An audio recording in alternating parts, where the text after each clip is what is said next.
In the city of angels, feels like I'm coming home. With my head up in the clouds, I am searching for something, and I'm still hoping. 'Cause I wanna be in, not out, wanna make this all count. Yes, I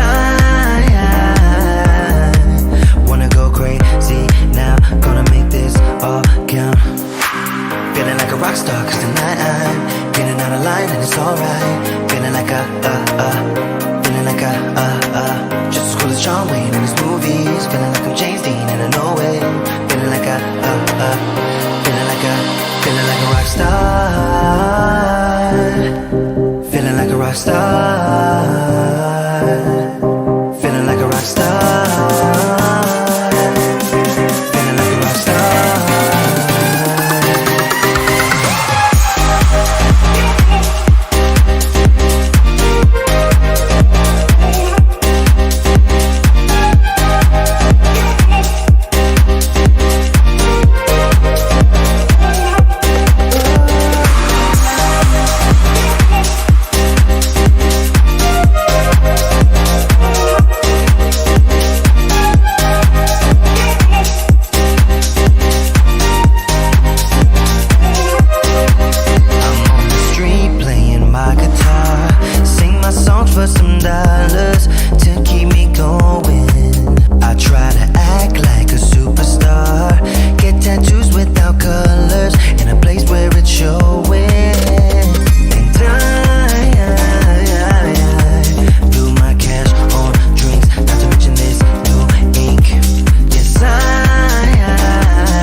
I don't wanna feel this way, but it's not that easy. You're complicating things for me.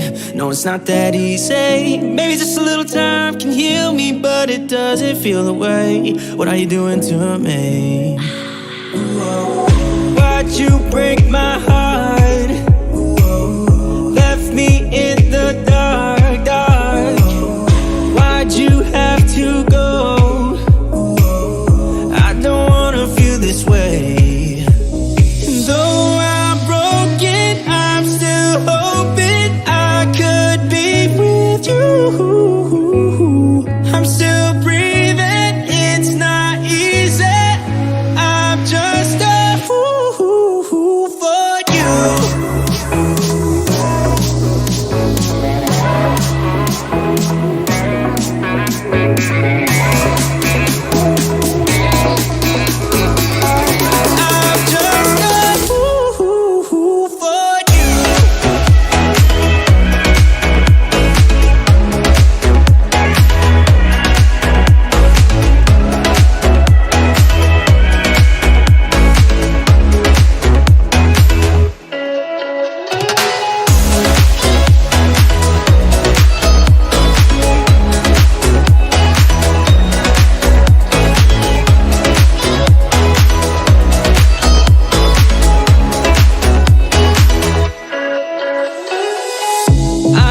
Come back to me. Yeah, I'm just that stupid. Thought that we were meant to be. Yeah, I'm just that stupid. we were meant to be. Why'd you break my heart?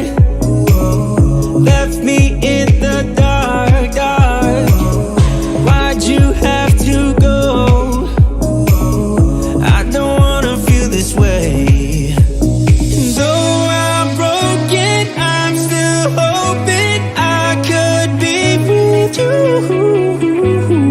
I'm still breathing, it's not easy. I'm just a fool for you. I'm just a fool for you. I'm just a fool for you. For you.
For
What's up, y'all? Welcome to Tuesday Night Studio Sessions. My name is Sean. I'll be your host. Hope you're having a good night. I have rearranged the studio for Christmas time. Welcome to December. the month of joy and happiness and hope and love and peace and eggnog. Hope y'all are having a good week. What's been going on, y'all? We had a Christmas parade this week on Sunday, and so that was a lot of fun. I set up 3 different cameras. I had my CAF VR camera, I had my Insta360 1-inch 360, and then I had the Ace Pro. And you know which one lasted the longest? The Ace Pro. None of the cameras got the entire parade. The parade was like an hour and a half long. I did not expect it to be like that. In the past, it's been about 45 minutes to an hour. And, I kind of did the math on the batteries and the SD cards, and I was like, I think I can get the whole parade. But when I got out there, man, the parade just kept coming. It just kept coming. And I really wanted to get, there's a couple things I really wanted to get. I wanted to get Stewart's Creek High School's band, and I wanted to get Santa Claus. So the CAF battery ran out. So if I would have known that the CAF battery was going to run out, I would have brought a power source and just plugged the camera in. Because the CAF VR was what I really wanted to record with. But good news is there happened to be a power bank, in a USB-C power bank in my backpack that I forgot all about. I took it to Dollywood with us when we went a couple months ago. And so I plugged that into the CAF camera, and I was able to get the Stewart's Creek band. So that was pretty awesome. And Santa was on the fire truck at the very end. But yeah, I'm loving these little Ace Pros. I think it's the best action camera that's ever come out. I don't have the DJI Action 4, so I can't compare it to that. And I don't have the GoPro 12, but I will have to say that Insta360 Ace Pro, for the first action camera that they've ever really come out with, is pretty spot on. Now, it's not like this is the first camera they've ever built, so I expected it to be awesome out of the gate, especially with the Insta360R and the RS. Those iterations, those were somewhat action camera-ish. They were modular and they came apart, and so there were like special things you had to do to make sure it was waterproof. I love the modularity about it, but you really can't get more action camera than just a solid body. You really can't. So I don't really do much. I don't do like action sports or go scuba diving or anything like that. So the RS is fine for me, but I will have to say I'm really digging the Ace Pro, especially it got an hour and 10 minutes worth of the parade. I mean, it was just, I kept checking the different cameras and seeing like which one, if any of them had turned off, and all 3 cameras did an excellent job. But that Ace Pro, my gosh, like being able, like I recorded the parade in 8K. It only records 24 frames per second in 8K, but there was no reason for me to record at a higher frame rate. So like if you're going to record like your kids' Christmas play, or your kids' like baseball game or something like that, the Ace Pro is awesome, especially with that 8K and being able to zoom in post. It's pretty awesome. So yeah, I'm not feeling very good at all. I ran out of Mucinex yesterday, and so I've gone. So I've been, ever since my eye went weird because of my sinuses, I've been using Mucinex religiously. And I ran out. I think I ran out Sunday night. I think Sunday night was the last pill I took. And then I went Monday morning and Monday evening without one. And then Tuesday morning, this morning, I missed one. And then I went to the store around noon and bought a whole bunch of Mucinex. And then I took one. So I've been sneezing a lot. And I think the Mucinex is starting to kick in. But I'm still a little drippy. I don't think I'm going to drip on camera, but there's like this weird like tickle right here. I might sneeze a couple times during this live stream. So I want to go ahead and apologize for that. And then I was cleaning up my office to, put up the background on the wall. And I saw a coffee cup.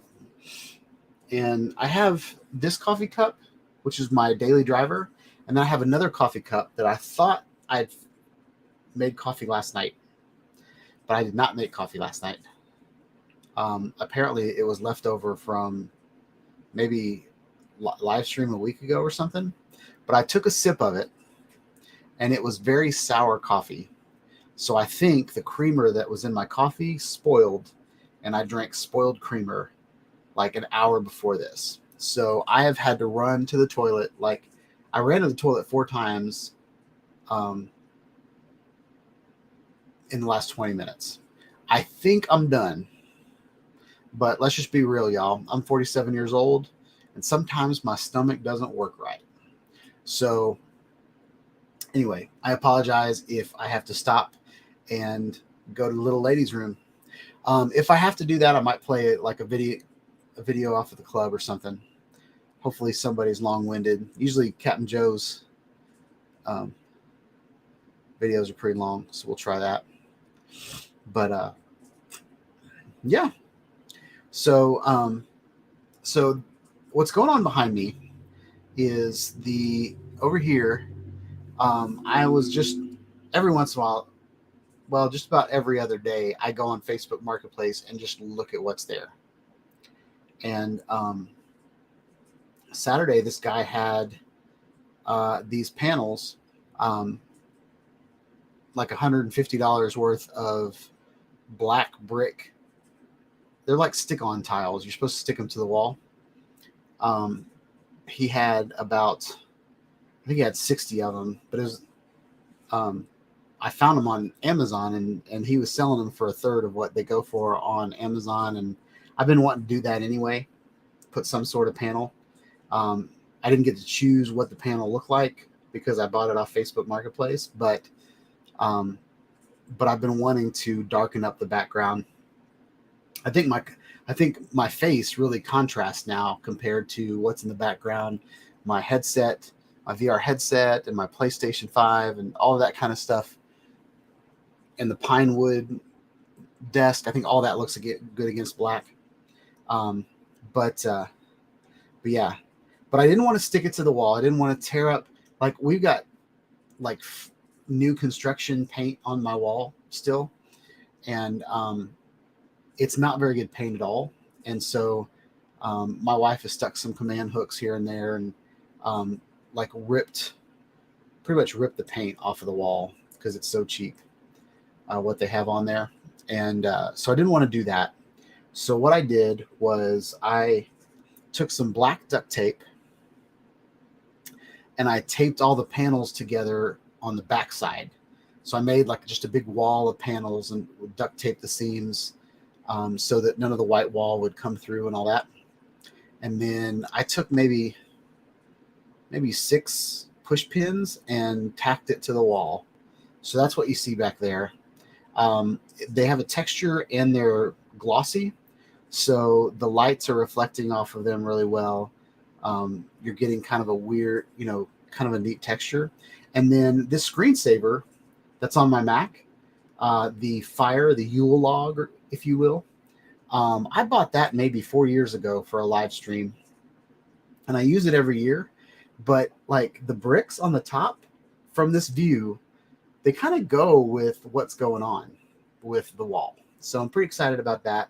And then these lights are from, I used to have a curtain of lights, little LED lights that kind of hang.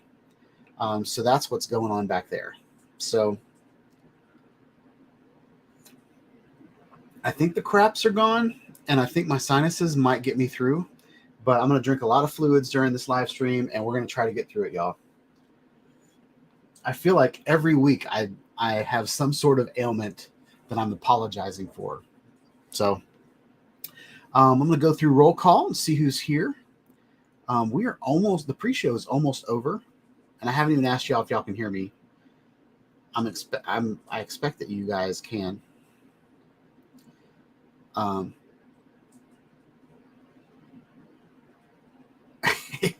I want to get through some of these comments.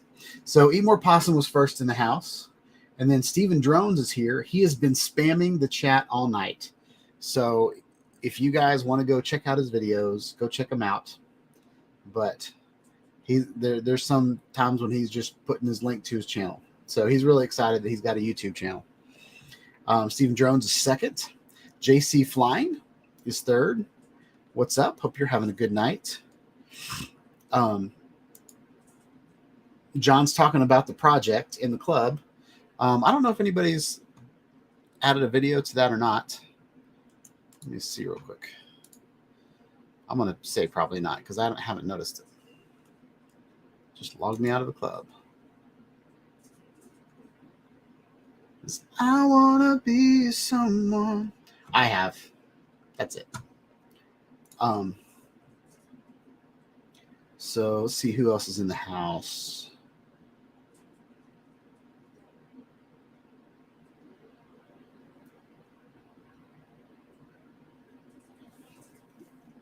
Sorry, I keep getting squirrels. I've got two chats open. One in Talk Studio so that I can click on it and it'll show up on the screen. And then the other one is the actual YouTube chat. And that way I can like put the @ symbol and actually like, talk to actual people on the chat. Let's see who else. Gary from Brand Arrows in the house. What's up, man? Hope you're having a good night.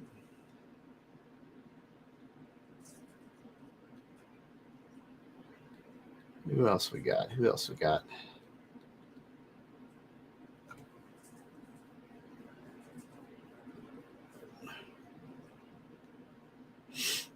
Doug Max in the house. What's up, Doug? He gave me a person turquoise waving. So excited about that. I wish those would come through. I'd love to see what that looks like. But that's the code for that emoji.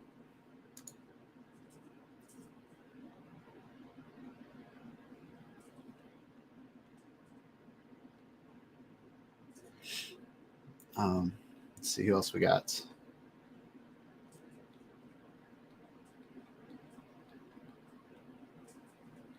All right. That's weird how to repeat. Bob Casey's in the house. What's up, Bob? Hope you're having a good night.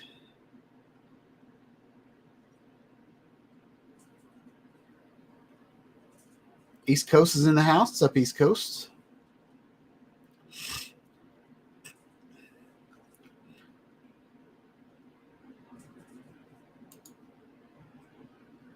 Lambo thought it was Monday, so he's disappointed he showed up at my show, I guess. I'm just kidding.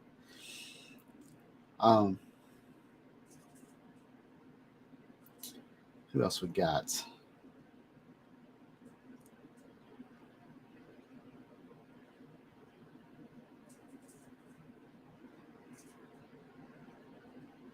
Lambo said I was away from keyboard. That's what AFK means. Yes. I was probably taking a dump is what I was probably doing. So my bathroom is right on the other side of that wall, so I could hear the countdown songs. And I thought I had enough time, but yeah, I didn't.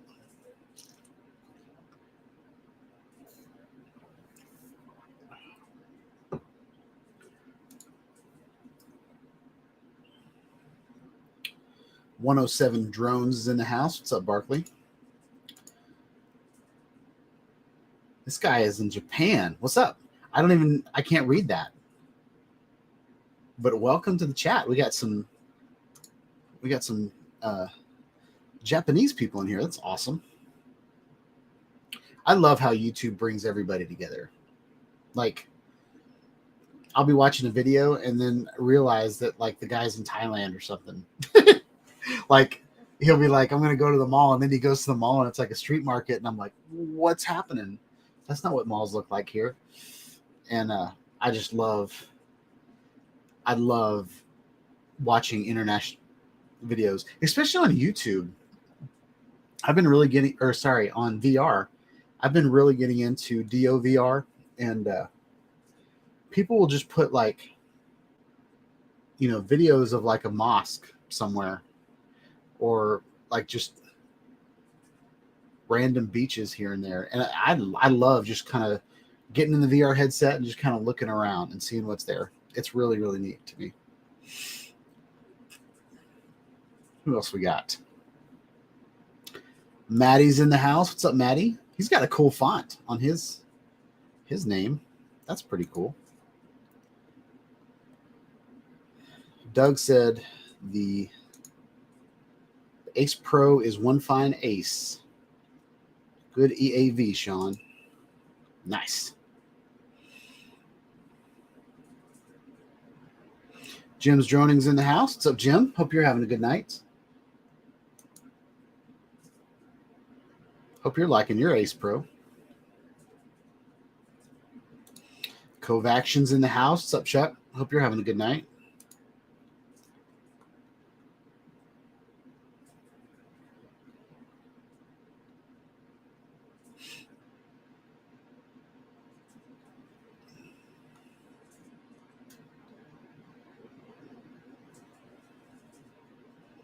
Ooh, I got a tip from Bob. Nice. I don't get tips much, and I like that.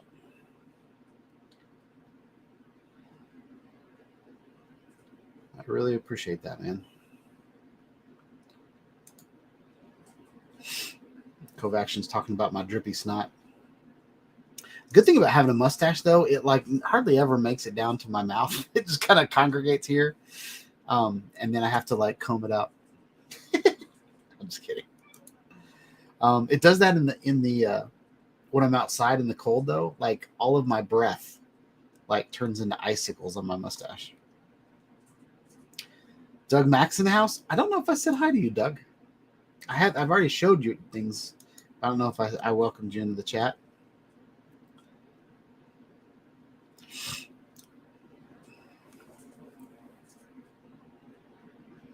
We're just going to have a juicy face tonight, y'all. Welcome to Juicy Studio Sessions. Jim wants me to stop toilet talking.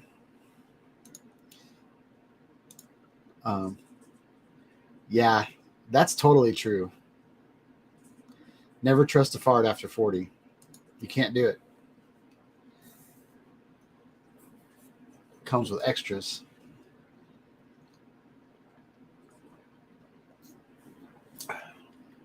But I'm going to be drinking a lot of fluids.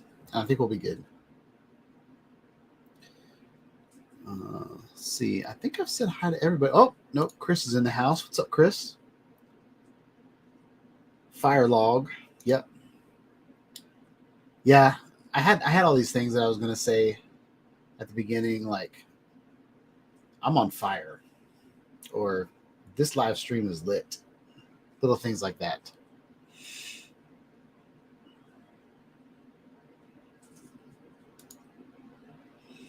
Doug's got jokes. What did the duck say when he bought lipstick? Put it on my bill. That's pretty funny. I like it. Oh, you were telling a duck joke because I was talking about my duct tape.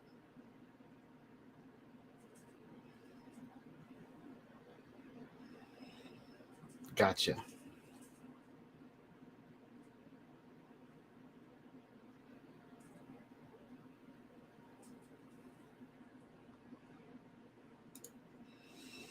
Bob says I'm famous because I went to Pilot Rock with him. So the trip with Bob made me famous. I like it. Charles Gillespie's in the house. What's up, Charles? Hope you're having a good night.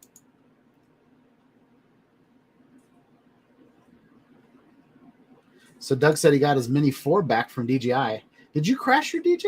Did you crash your Mini 4? I don't remember that. But that's awesome. Hope you get it out and get flying. It was a beautiful day today. And I walked outside and there was probably 100-mile-an-hour winds. I was like, are you kidding me? You know, when you like look out the window and you're thinking, man, it's going to be a good day to fly. And you walk outside and it's crazy wind. So I couldn't fly. I should have flown yesterday because it was not windy and it was right after the rain. So everything was wet and like shiny.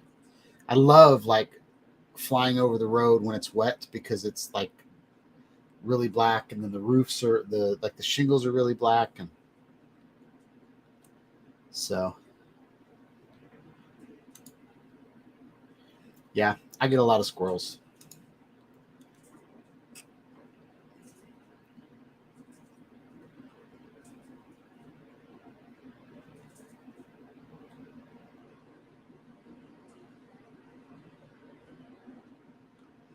Ooh, Chuck's got a video from Iceland coming. Look forward to seeing that.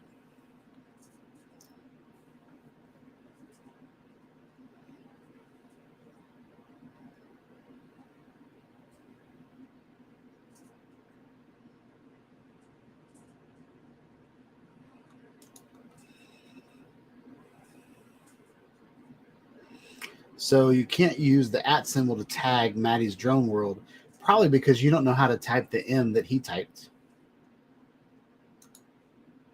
Like it's a different character than just typing the letter M. It looked bold and italic and serifed.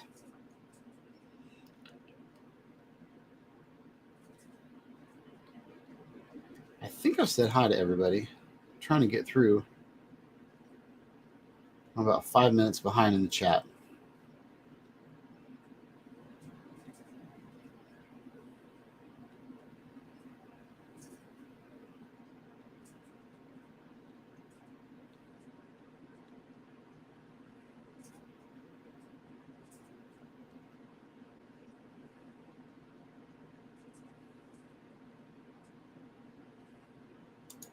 Whoa, Maddie's putting together a full-size trampoline. That's awesome. My wife's been begging for a trampoline forever, but my son is 15, my daughter is 11, and like we have like tornado winds in our backyard all the time that push over cedar trees. So I don't want to put that in my backyard, but she keeps begging for it, and I know the kids would have a blast on it. Bob gave me a tip that I just got to $5 from Bob Casey Ariel. Have a great show, Sean. I really appreciate that, Bob.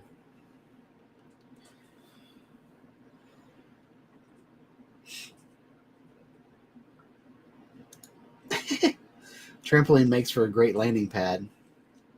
Yeah, especially FPV. Like when you like cut the motors, that trampoline will be an awesome place to just drop your drone.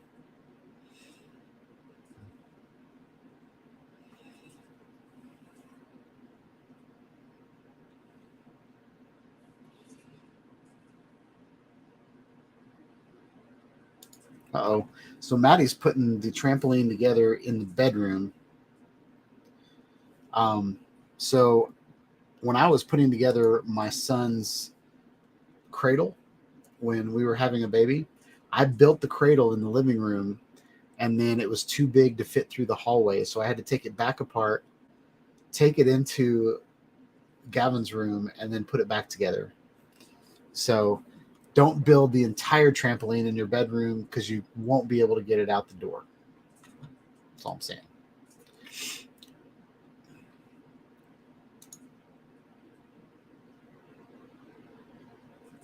So John said that we have a good crowd tonight. Yeah, I'm really impressed with everybody that's hanging out.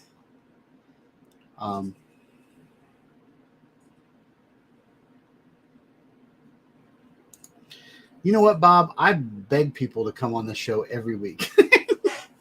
Nobody wants to come on here and talk to me. I'll put the link in right now and see if anybody shows up. Because I would love to hang out with somebody. So in the chat for all you trollers is the link to be my guest on this show right now. Bob, you're welcome to come in here. I trust you.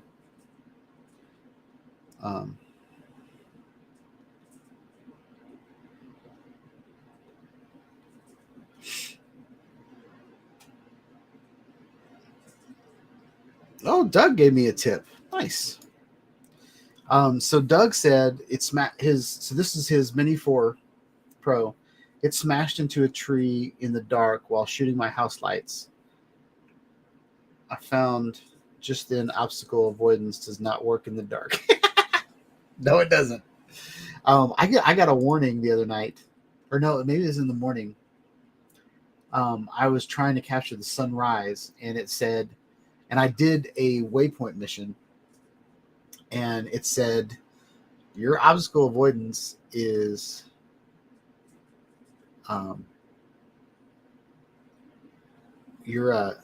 sorry, it said that are you sure you want to do this waypoint mission because you don't have obstacle avoidance? It's too dark. So yeah, know what you're doing and know where you're flying if you're going to do it in the dark.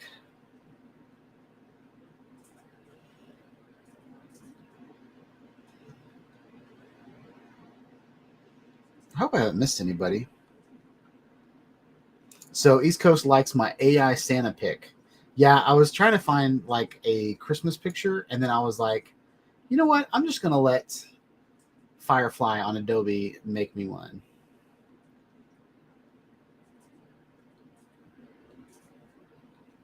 So I want to put this up. Chuck's in the green room with a green background. Like his room is actually green. So I'm going to bring him in just a sec.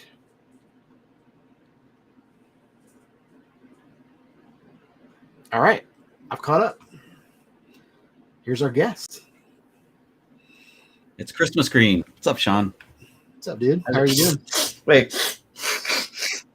Oh, are you going to be snotty too? No, I don't think snotty. Dude, I haven't been able to breathe. I thought it was a booger, but it's not. Nice.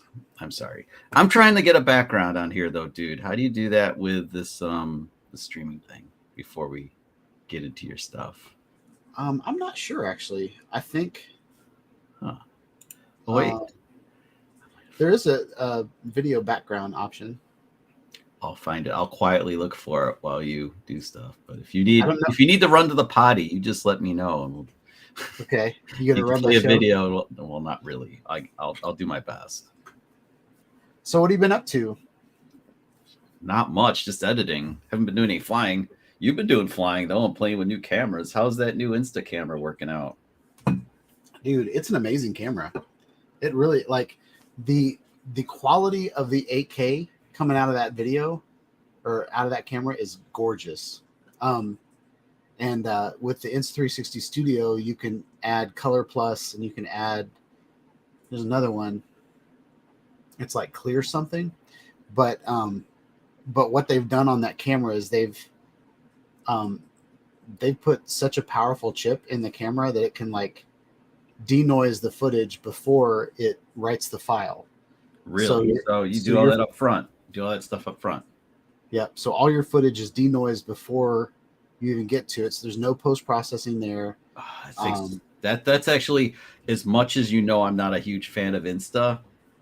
Yeah. That takes forever in DaVinci. And the minute you do it, probably the minute you denoise something in a video and post, your editor just goes, yeah, yeah, totally, forever. It's like the last thing you do. Well, that's cool. Like the 8K stuff, though. I mean, you can't, since nobody can really see 8K, it gives you the ability to really punch in if you want, because you can punch in basically 100%, be like 4K, right? Yep. Yeah, that's pretty cool. That is cool. Yeah. So what I did, like where I wanted to punch in on that. So the only thing that I've really uploaded so far is a parade, and it was like an hour-long video. but I recorded it in D-Warp, which That's going to crop in a little bit right from the get-go.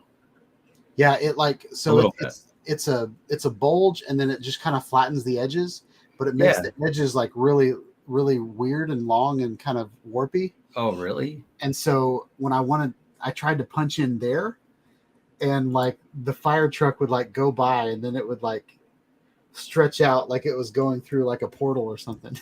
Oh, that's No. weird. I thought maybe, but this camera, this Insta camera it's not 360, right? It's straight up. No, It's just flat. it's their first But legit action camera. okay, Like well, that's kind of cool. like the RS and the R had like, this is the R.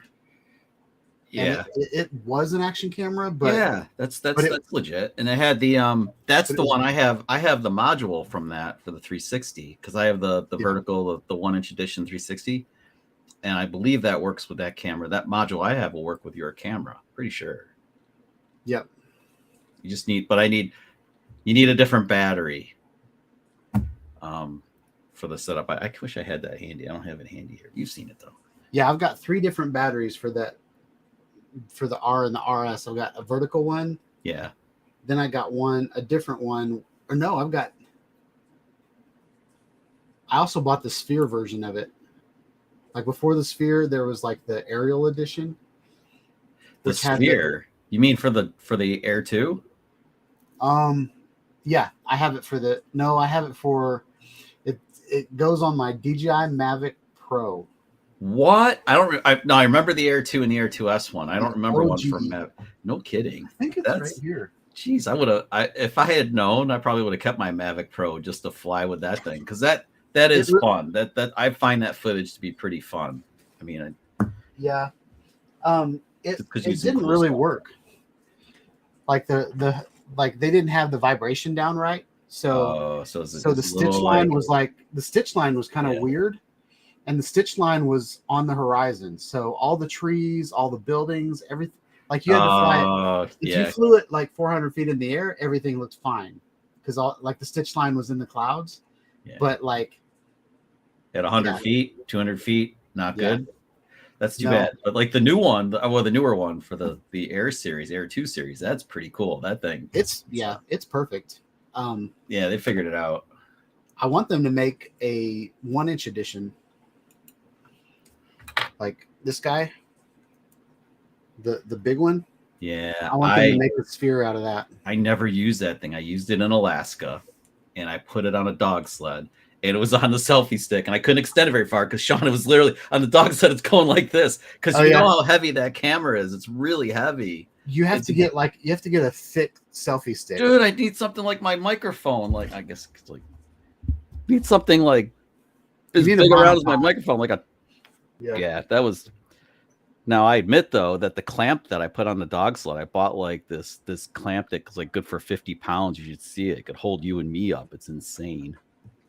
So it's like I'm not losing this $1,000 camera off a dog sled. So I bought a special clamp for Alaska. So the clamp's like this. What's that Italian company begins with an M? Was it more what the hell? Manfrotto? Manfrotto. Yeah, I bought the Manfrotto, like the 50-pounder. Oh yeah. And that thing like made my carry-on bags like super heavy. It's like, but it Yeah, didn't break. You need to get like the carbon fiber version that like is I super don't strong but think doesn't they- weigh anything. I don't think they make one of that. I would, because like the weight is like a pain in the ass. You carrying that stuff around. I'm surprised the helicopter we were in that day wasn't like this. Yeah. You know, they sold me their footage. Oh really? Yeah, when we did the helicopter tour, like, and they used, I think they were using an Insta360 camera, but it's like the good one, like the one you have. Yeah. And they had it mounted up on the dash of the helicopter, and then they had another straight up Insta. It was either an Insta360 or a GoPro. They had it down on the skid of the helicopter, and they sold the footage. Like you could buy the footage. So that helped me put my video together. But so whenever you do that kind of shit, you can always ask, like, hey, can I have the footage? That's cool. Yeah. Everything could be had for a price. Yeah. Because they weren't going to let me mount my camera on the skid as much as I would have liked to. you imagine if you mount your 1-inch edition, just like firm mount it on the skid with like that clamp I was talking about, just right, not even like no selfie stick, just like on the skid. And Yeah. then I'll be able to edit that in post, like and look anywhere. Yeah. Yeah. See, that'd be cool. Yeah. I think 360 cameras are awesome. But you do give up to get mushiness though. It gets mushy.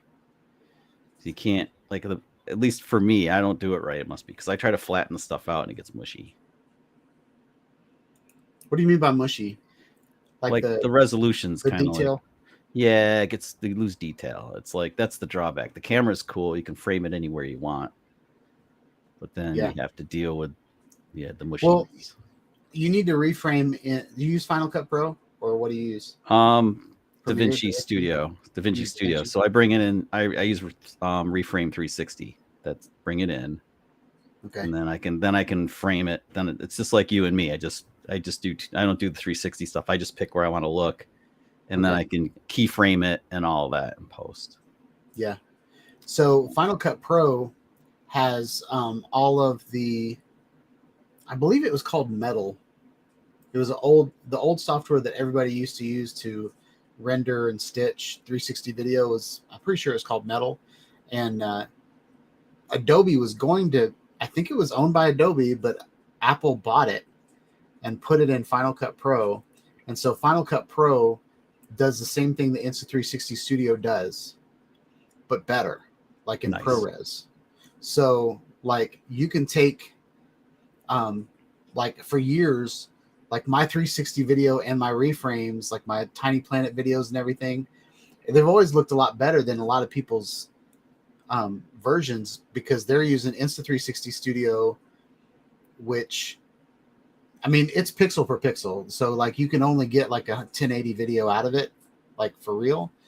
But if you use Final Cut Pro and upres it to 4K, you can get some pretty decent video that you can't notice it, that, it's not the best resolution.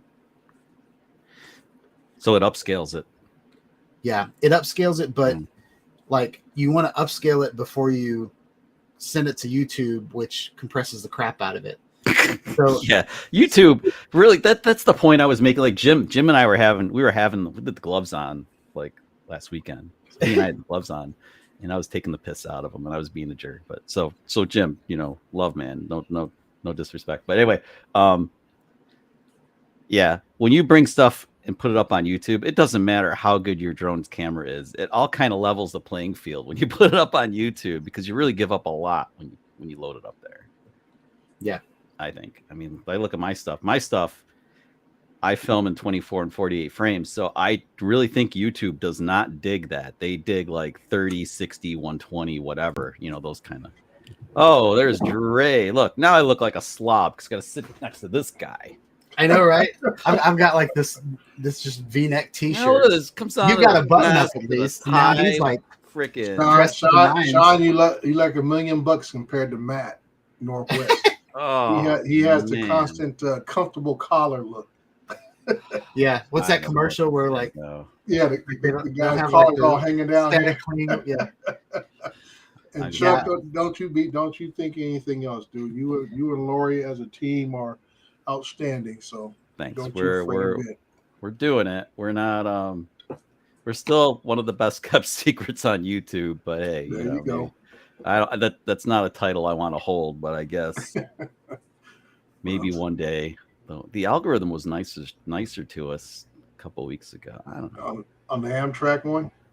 Yeah, I think it's because it was kind of controversial, and I don't know about controversial. We're playing with keywords and stuff. We've been experimenting with keywords, and because I'm like the thumbnail helped. That's one of the first videos where we actually had a real thumbnail that we thought out, like this is what we need to do for this video so that it you know what I mean, so it'd be like maybe get attention, because Sean knows this too. I mean, like everybody, your thumbnail but doesn't have the weight that thumbnails used to have with the preview feature on YouTube, since we're kind of talking about it. I just know Amtrak videos get a lot of traction, period. There are some, we noticed that too, but we're not trained people all the time. But we see like some of the channels that do that on a regular basis, they build quite the following. Yeah. It was fun though. I mean, being on a train, it was like Lori and me. The first time we took a train was to New York and back. So it's pretty fun. We do it again. I would really be interested in going further, like, and get the bigger room car. Like the roomette was cute for like the trip we did. Right. They have a full on, like, you know, real room. Bedroom. Yeah, that's what I was looking at. Yeah. I wanted to go all the way up to Seattle, but man, the price is just. What is it? Because like, do you remember? I know it's very variable. It's variable.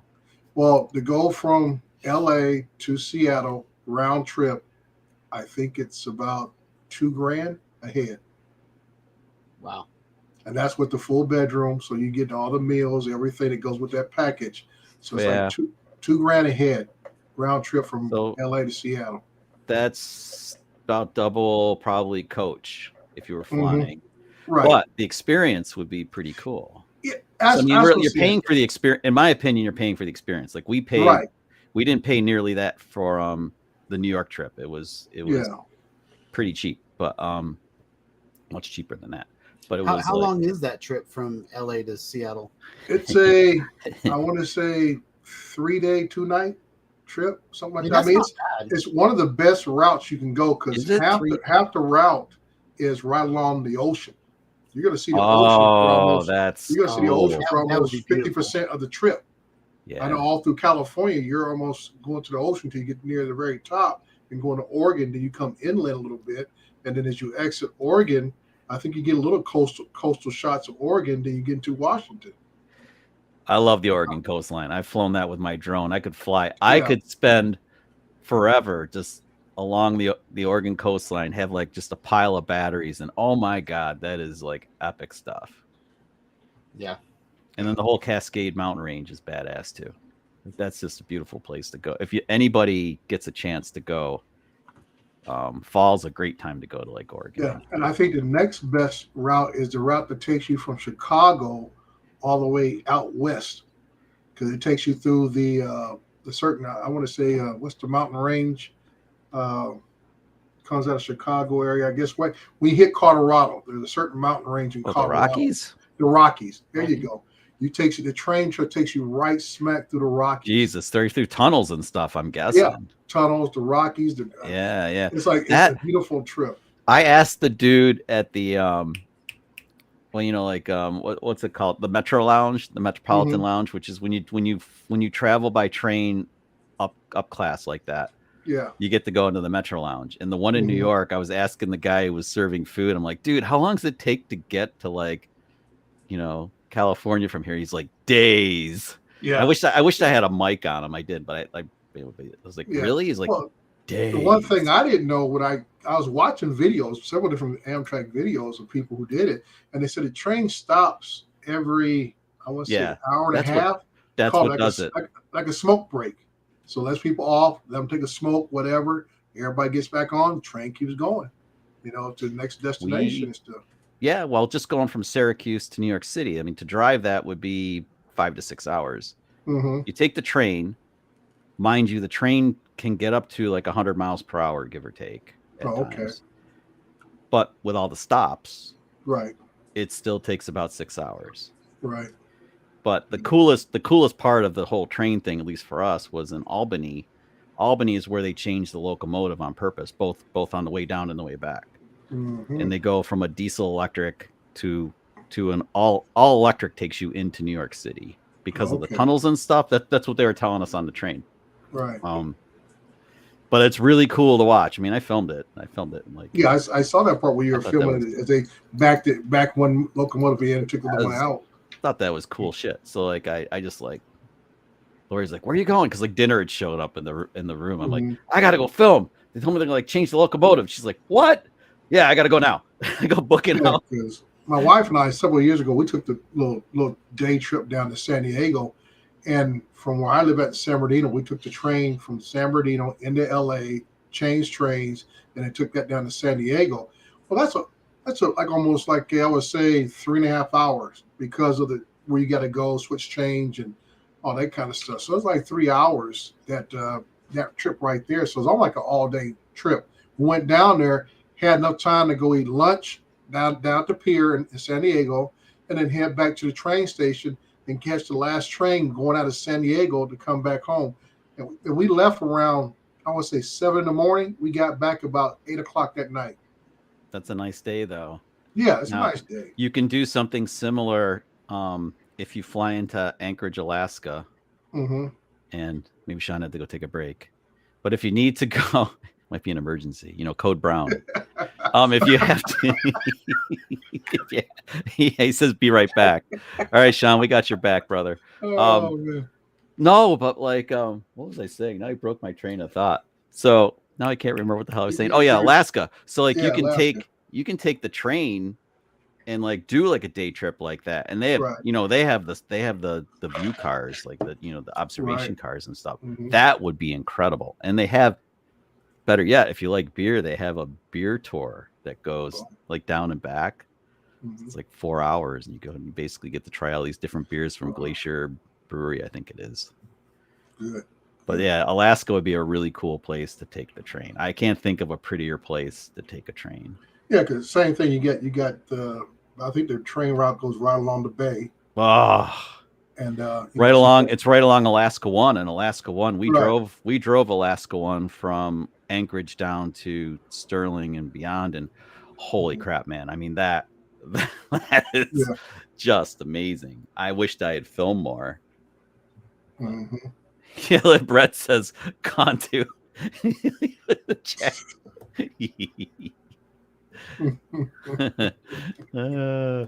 Well, I wasn't kidding. When you get past 40, don't trust a fart.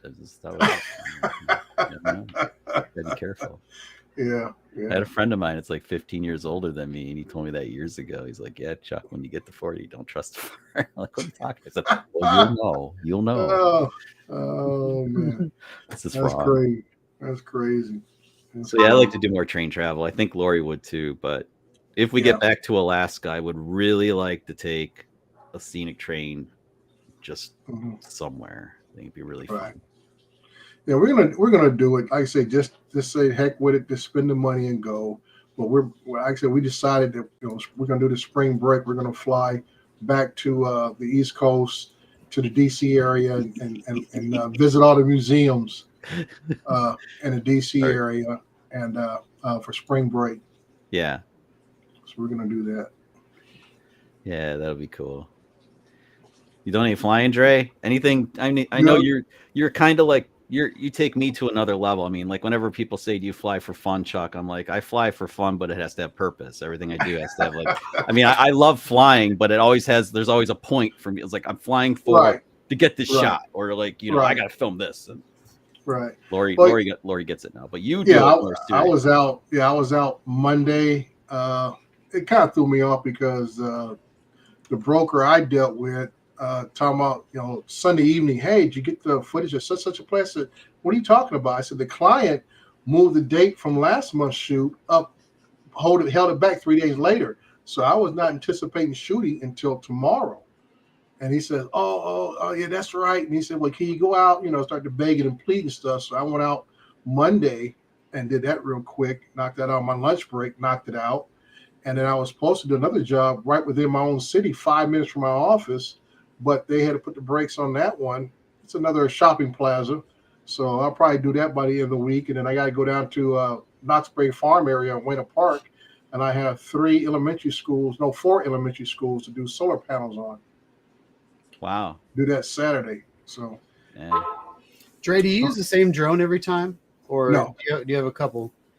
I have a couple I use. And like say, depending on what kind of job, like I say, obviously the solar panel job is going to be my Mavic Enterprise Advanced or the M30T. I take them both because I always take a backup drone no matter what I do. On smaller jobs where I say it only takes like one battery to do, I'll take out either the Phantom 4 RTK and I'll use the regular Phantom 4 Pro as the backup. Both of them get the job done. And like I said, and I needed it Monday because I forgot to update my iPad, my Apple iPad. I forgot to put the new Go for app version on there, so it didn't work. So I had to use the older drone that goes off the older software and flew with that. Okay. Yeah, that's spare. That spare comes like when I was in Iceland. I had my Mavic 3, and I had two Mini 3 Pros. Yeah. I wish the hell that the one I had screwed up was a Mini 3 Pro because I had another one of those in the Mavic 3. But no, I had to mess up the Mavic 3. So what'd you do to it? I thought you heard this story, but no, I have not heard. Lori and I were flying it to get some shots on the beach, and then I landed it. I hand launched, hand caught. Everything's good. I set it down on my backpack to futz around with some stuff. It slides off the backpack, and the left arm goes down into the black sand, and it got into the motor. Done. And I could not get that shit out of there on vacation. So I was. From that point on, I suck it out or anything with like a dude. I tried it. I'm blowing it out. I'm pounding it on the table and stuff. I was like, but I'd get it like it would be like free. It would feel like it spun free, and then I tap it again here. I can't fly it. I can't. So it's in like the air and the motors and stuff. It's the funny thing about black sand is it's magnetic because it has iron in it. There's iron. There's iron in the in the material in the sand. So it wants to stick to the damn motors. And, they're electromagnets. It was game over for that drone, and it broke my heart because the shots I got with that drone were just fucking. I'm sorry, they were phenomenal. Pardon my French. Yeah. My 3 and then takes a good video. Yeah, so I ended up using Mini 3 Pro in places I didn't expect to have to use Mini 3 Pro because it's what I had. Right. The best camera to use is the one you have. Well, that's it. The one you have. But even it's an okay camera. I mean, dude, it's an okay camera. But compared to the 3 Pro, I was 3 Classic. There are some shots I got with Mini 3 Pro because it's what I had. That if I could have caught like, oh my god, there's this one shot that if I had that 4/3 inch sensor, the shot would be off the chart. I mean, it's still really good, but it would have been like just an extra bit of dynamic range. Yes, I needed it. But you can still do a lot with Mini 3 Pro. I mean, it's all everything was in D-Cinelike, so I could play with it in post. Right. But that, and then the wind, dudes. I mean, like Iceland isn't exactly like a calm. It's more like Sean's house today. You go outside, it's like hang on to something. Wow. So there were times when I was flying Mini 3 Pro, like we were out on this black sand beach by it's where the plane crashed in 1973. Oh wow. There's like a DC-3 in the beach, and it's a very popular Instagram spot. So I pop up Mini 3 Pro, and it's blowing like Sean's house today, and the drone's going like this. Yeah. Did you get the rolling shutter like wobble? It actually did a really. You wouldn't believe it. The shots like so when it was really windy, there'd be the problem. Yeah. But I have some good shots because that drone it was amazing how it actually pulled. It looked horrible when it's flying. Right. I'm like, oh god, I probably don't have anything worth using, but I'm trying anyway. And some of the shots are actually they're good and usable, but it's just amazing what you can pull off with even a little drone. I took the Air 2S out on Pilot Knob the first time that I was with Bob Casey, and like it was raining for like 2 or 3 hours, like when we got there. Yeah. And so we hiked up to the top of the knob in the rain, and so it was right after the thunderstorm was right after the storm was over, and I went and flew, and the winds on top of that. It's not a mountain, but it's a really tall hill. Oh yeah, you get up and like and I did kind of a like a point of view, and so it was flying sideways, and that footage didn't turn out good at all because it was flying sideways, and the drone was wobbling, and like the rolling shutter was all wobbly, like the gimbal. Get the jello thing, get a lot of jello and stuff. But like there were some shots that were just so jello-y, and I was disappointed. But there's a lot of load on the gimbal, like my Mavic 2 Pro. I don't know, like Dre, if you've experienced this with Mavic 2 Pro, because it's a great camera, but I think the gimbal motors are a little undersized on it. So when you really get in the wind, your gimbal motor kind of. Well, I think it's just the gimbal motors are trying to overcompensate, and as the wind is probably never really constant. So when it is going along and it's fighting, the wind breaks, and all of a sudden the gimbal jerks. Oh, it overreacts. Yeah, because it's like it's waiting, and all of a sudden the wind stops, and then comes back down. And like I said, probably overcompensating, and that's probably what you caught. Because I've seen that a lot of times where I'll fly something with the Mavic 2 Pro. I don't like the way it came out. Throw the Phantom up. Oh, butter. This butter is smooth. You know. Yeah. So, if you think about it, like the wind's just kind of pushing on your gimbal the whole time. It is. Yeah, and that's why. That's why I know a lot of the guys really like. A lot of guys like the Mavic 3 Pro. I mean, my personal opinion. It's just my opinion. I really think the Classic's the one to fly because you have a much smaller piece of glass in the front. You just have you don't have all that drag, you don't have all that weight. You're carrying a camera around on the drone. Right. So I mean, but then you don't have the flexibility of 3 cameras either. So I mean, like everything's a trade-off. Yeah. Always is. Well, Sean, sorry. Sean, I was going to ask you this. You have an Inspire 2, right? Yep. Now, have you had to do any updates because of all the stuff that's coming out? I haven't flown it in about 2 months, so maybe. I haven't run into any of the remote ID stuff yet. Is it getting an update for remote ID? Was it on the list? I'm not sure. It had so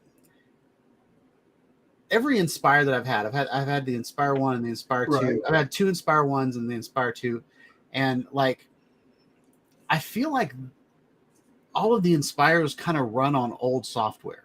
When you pull up the app, like it's like you went back in time a little bit. It's a great drone. Like the hardware is awesome, but like as far as the app, like it's meant to work with like a lot of commercial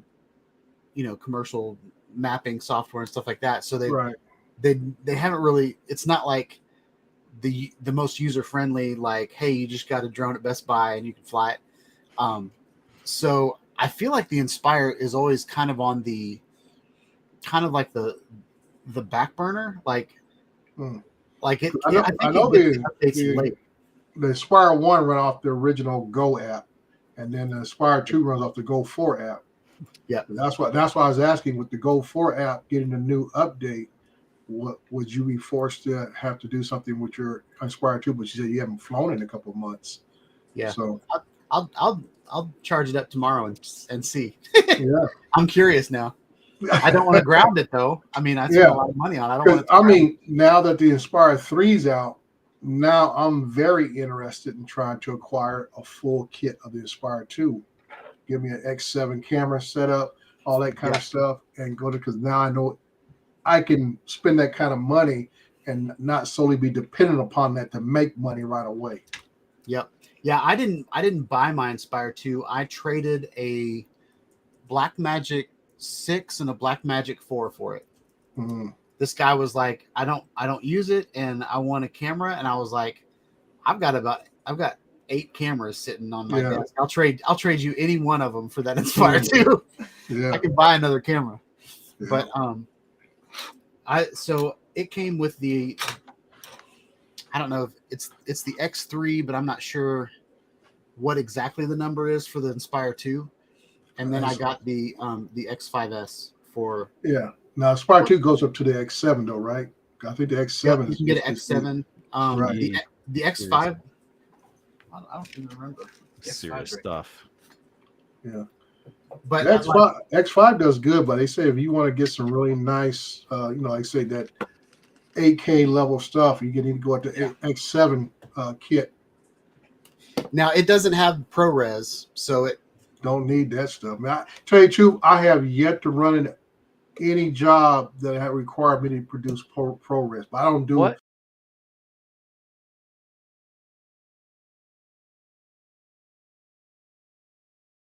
Just happened.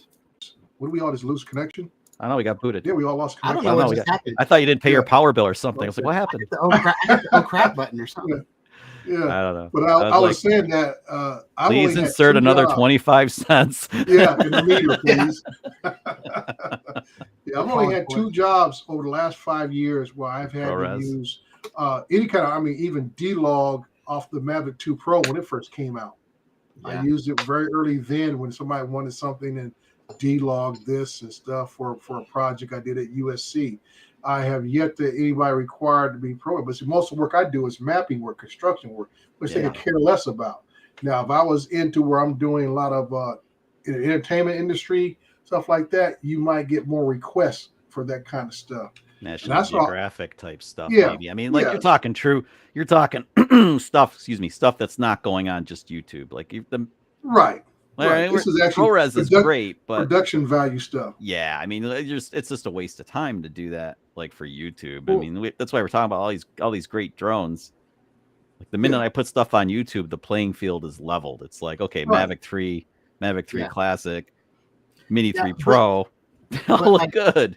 Like I edit in ProRes and on Final Cut Pro, like when I pull a video into Final Cut Pro, it has to convert it to ProRes so I can edit it and then export it back to MP4, and the quality is so much better. Really? It up converts though, right? So it's gonna up convert on the way in.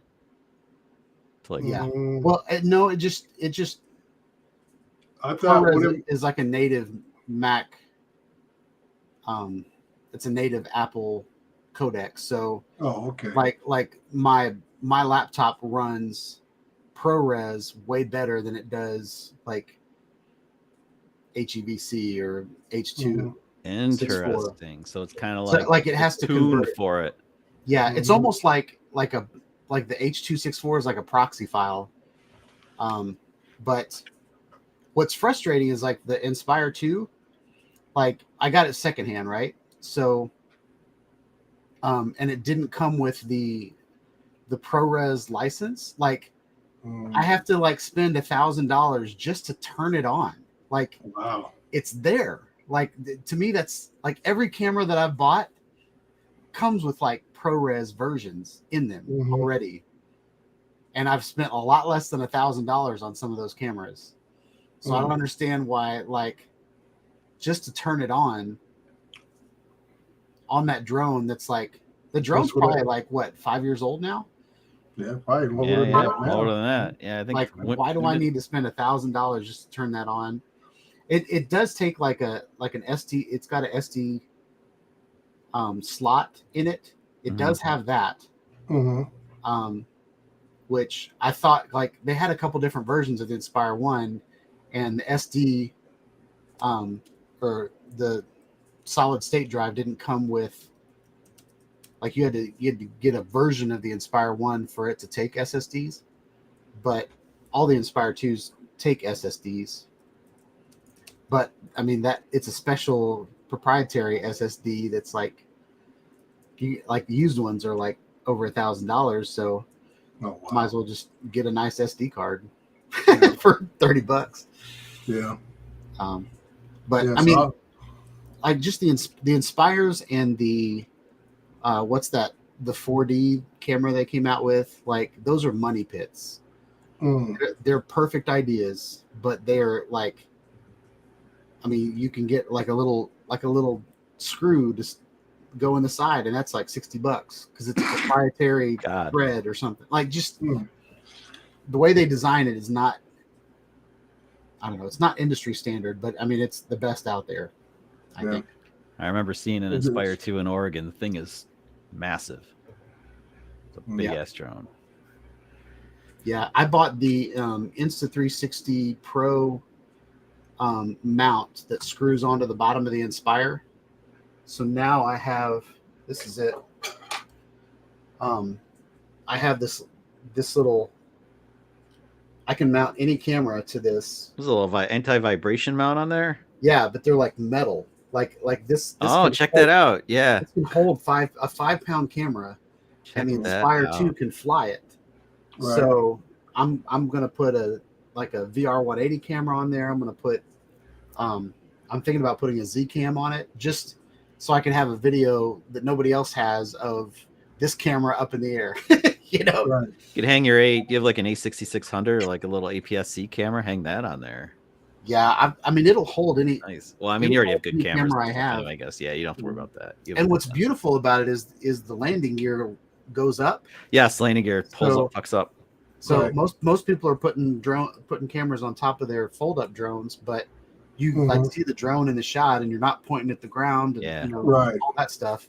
Like this, I can put 2 GoPros on each landing gear. I can put like 4 cameras on that thing. God, and it'll fly no problem. Yeah, well, the props on it are enormous. Yeah, the props are like. They're like 14-inch props or some crazy ass thing. The other thing it has though is it has a FPV camera in the front of it, Right. so I can take the 2-pound camera off of the drone, and I can fly it with no cameras on it because it has an FPV. Right. That's because really it's super crappy camera. Like, but that's for the pilots. Like you basically that isn't that intended to have 2 controllers, one for the pilot, right. one for the and one cameraman. for the I mean camera. that's a true pro setup for like somebody filming Hollywood movies and stuff. Yep. Yeah. And there's a guy on YouTube that converted it to an 03. So like he took the new DJI FPV system and swapped out the old crappy FPV camera. Yeah, and he put a good camera in there for the new one. Pardon me. And if I can record from that, like, and use my DJI FPV goggles to fly the drone, like, that's a game changer. But flying Inspire 2 with goggles. Whoa. Yeah, you have to be above everything. Like, whoa. Yeah, like that's pretty dangerous. But but I mean, if you're flying like a flat landscape and you know how high you can fly and you've got telemetry, like. But can you get a feel for like if you're flying the Inspire? If you have a feel for its size, I mean, with the goggles, you could fly through stuff. You know, you can fly through things. I'm not flying a cat with the Inspire. I'm not gonna go. Well, you can get place. I'm not saying it's anything crazy, but like you can go like you could check out bridges and stuff. You could get shots like unbelievable shots because now you're first person. Now you're in the Inspire virtually, and you can get those shots that would just be, oh my god, dude. Yeah, like the 03 camera is good enough that you could do an inspection with that camera. You could, but I mean, what you can carry with the Inspire 2 can carry such a nice payload that you have. Yeah, and if you're pointing a Micro Four Thirds at like the tower that you're inspecting, yeah, and then you get those really nice, like you fly like sunset, sunrise. You're gonna get those really beautiful flares, and even this guy that shoots 8K, like if you got an 8K video of the cell tower. You could zoom in 2 times with not losing any resolution. Like, I mean, you look at other people's inspection videos where they've got like thermal videos and stuff like that. Like, it's not high resolution. It's just I need to be able to see what's going on. They're not looking for like top quality art. No, they're not looking for the cinematic stuff. Like I said, inspection. That's why the M30 levels, M300s. Because of the zoom capability, those things can punch in so tight. We're talking about looking at rust on bolts, and you're still, 100 yards away, and you can zoom in and you can read the serial numbers on the different wire couplers that are going to like a cell tower. You can. That's what they're looking for. They're looking for structural integrity, and they're looking for parts and the numbers on the parts on those towers. It had nothing to do with no cinematography. That's why it's like, take a still shot. I need a shot of this, shot of that. And you can do a 360, and you can rebuild the model. Snap. Yeah, you rebuild the model in the software, but then you're able to punch in and give that detailed information on what's this part doing, what's going on, is the structure sound? We have rust, worn out parts. That's what they're looking for. Are the part numbers really tiny, or are they like big part numbers? It varies. Varies like on the side. Tall or something. I wouldn't say maybe half inch. Half inch. Half inch might be. You might be lucky to get a half inch. It won't be a full inch. So that just tells you right there that being able to be farther away is an advantage. You have to worry about your proximity issues. Yeah. As far as catching RF signals that disrupt drones like the Phantom 4s, you can't have disruption in your connection. The Mavic 2 Pro, never want to use that because it doesn't even have no type of shielding at all. That's why you talk about people use the M300s. Now they use the M30Ts because those do have some kind of shielding against RF signals. Okay. So that's why those drones are the ones that are really preferred for that type of work. You talk about cell towers and stuff. So the drones without the shielding, are those the ones that just freeze in the air and? Yeah, they can freeze or you can lose connection. And then they want to do return to home or whatever, or hover or whatever. Yeah, they can do it any number. Because basically, you've lost a good connection to the drone. So what's that just overloads? It overloads the receiver, or basically confuses it. So confusing. Like, kind of like jams it in a way. Right. Confuses the system. And like you say, you don't have to be that far from it, and you could be, within 100 yards of it, and you'll lose it. Yikes! Yeah. I had a trying to think. I think it was my Unique Typhoon H Plus. It froze. I flew. It has an amazing 360 photo mode. Right. And you only miss like 10% of the sky. That's about all you miss. Yeah. And I thought it would be awesome to do it between a couple power line towers, and my drone just froze, and I just lost complete connection to it. Luckily, it just landed. Like it just hovered there for. I think I had just started the flight, so it hovered there for about a half hour, and then it came down and landed in the grass. And I was like, I had enough time to walk over to it because I kept trying to re-get connection. And I just watched it just land, and I was like in weeds, like up to my neck, like all these. How many ticks did you get on that trip? Jeez. Yeah.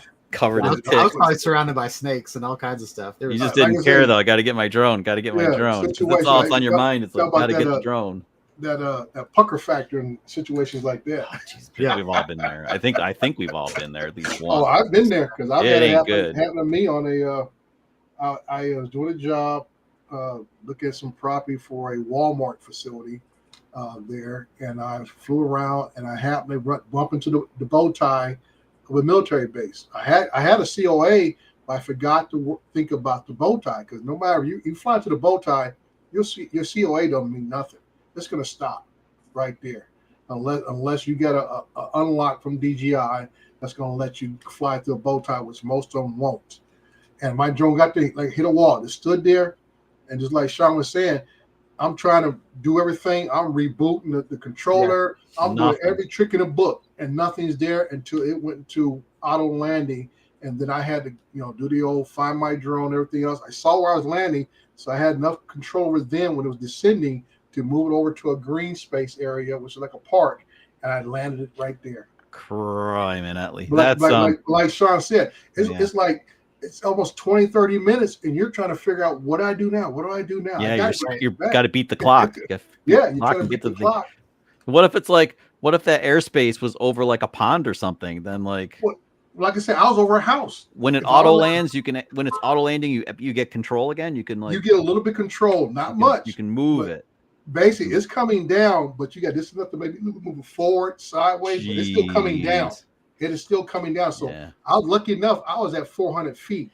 So when you go like this, I know your heart was going boom, boom, boom, boom, boom. Oh yeah. Oh man. Oh crap! I had that happen in England. Lori and I were flying in the Cotswolds, and I was flying this really cool spot, and I had Mini 3 Pro because that's all I brought to England was Mini 3 Pro this time because that's the only they don't you can fly that easily over there, but.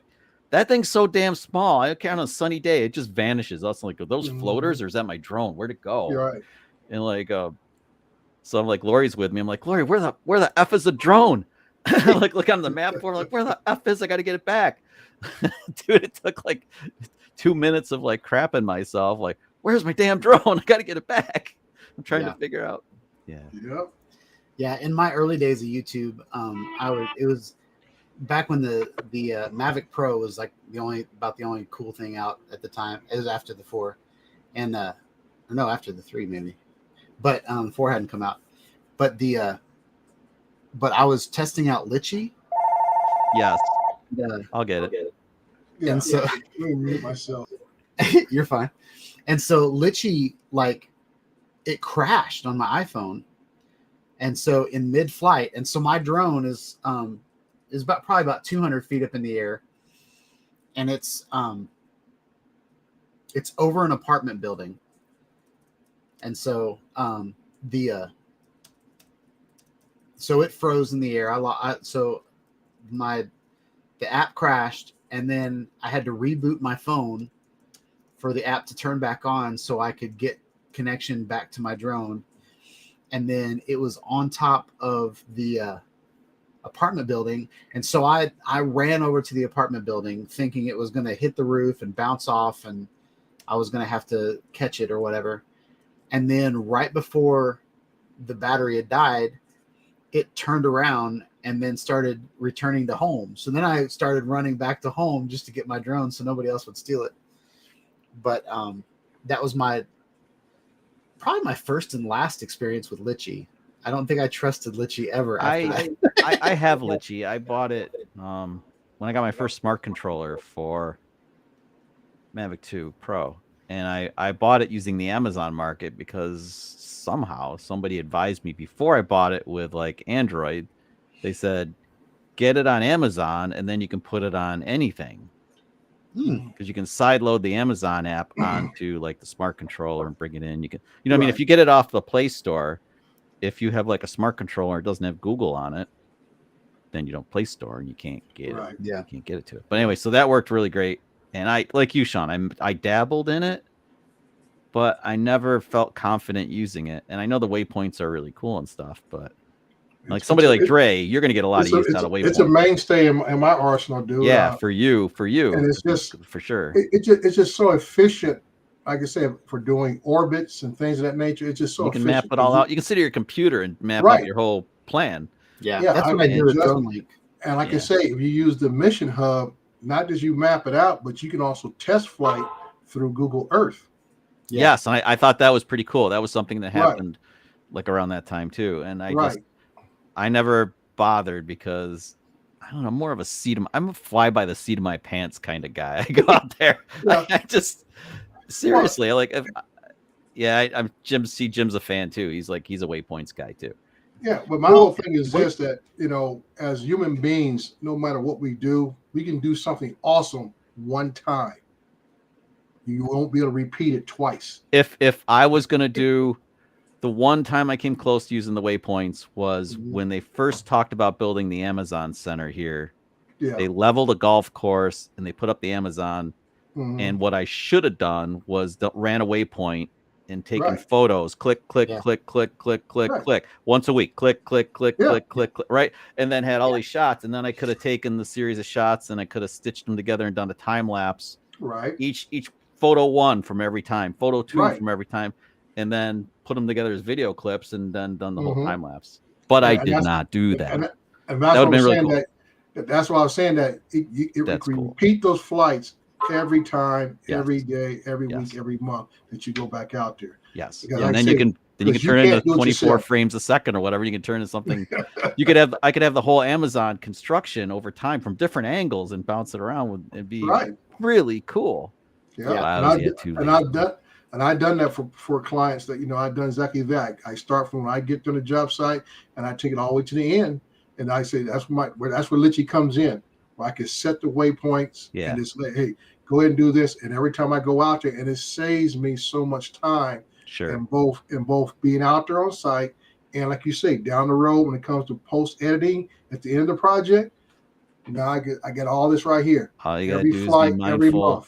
Yep. All you gotta do is be mindful of how tall the building is, so that, or whatever. So I guess a little foresight to think about, okay, how do I want this mission to go so I can use it over the whole course of the construction period. Make sure you capture stuff. Yeah. What I like to do is I've got a couple videos on my channel where I don't put any camera controls into the waypoints, so I can set my camera controls like when I start. Like the waypoints are just controlling the flight.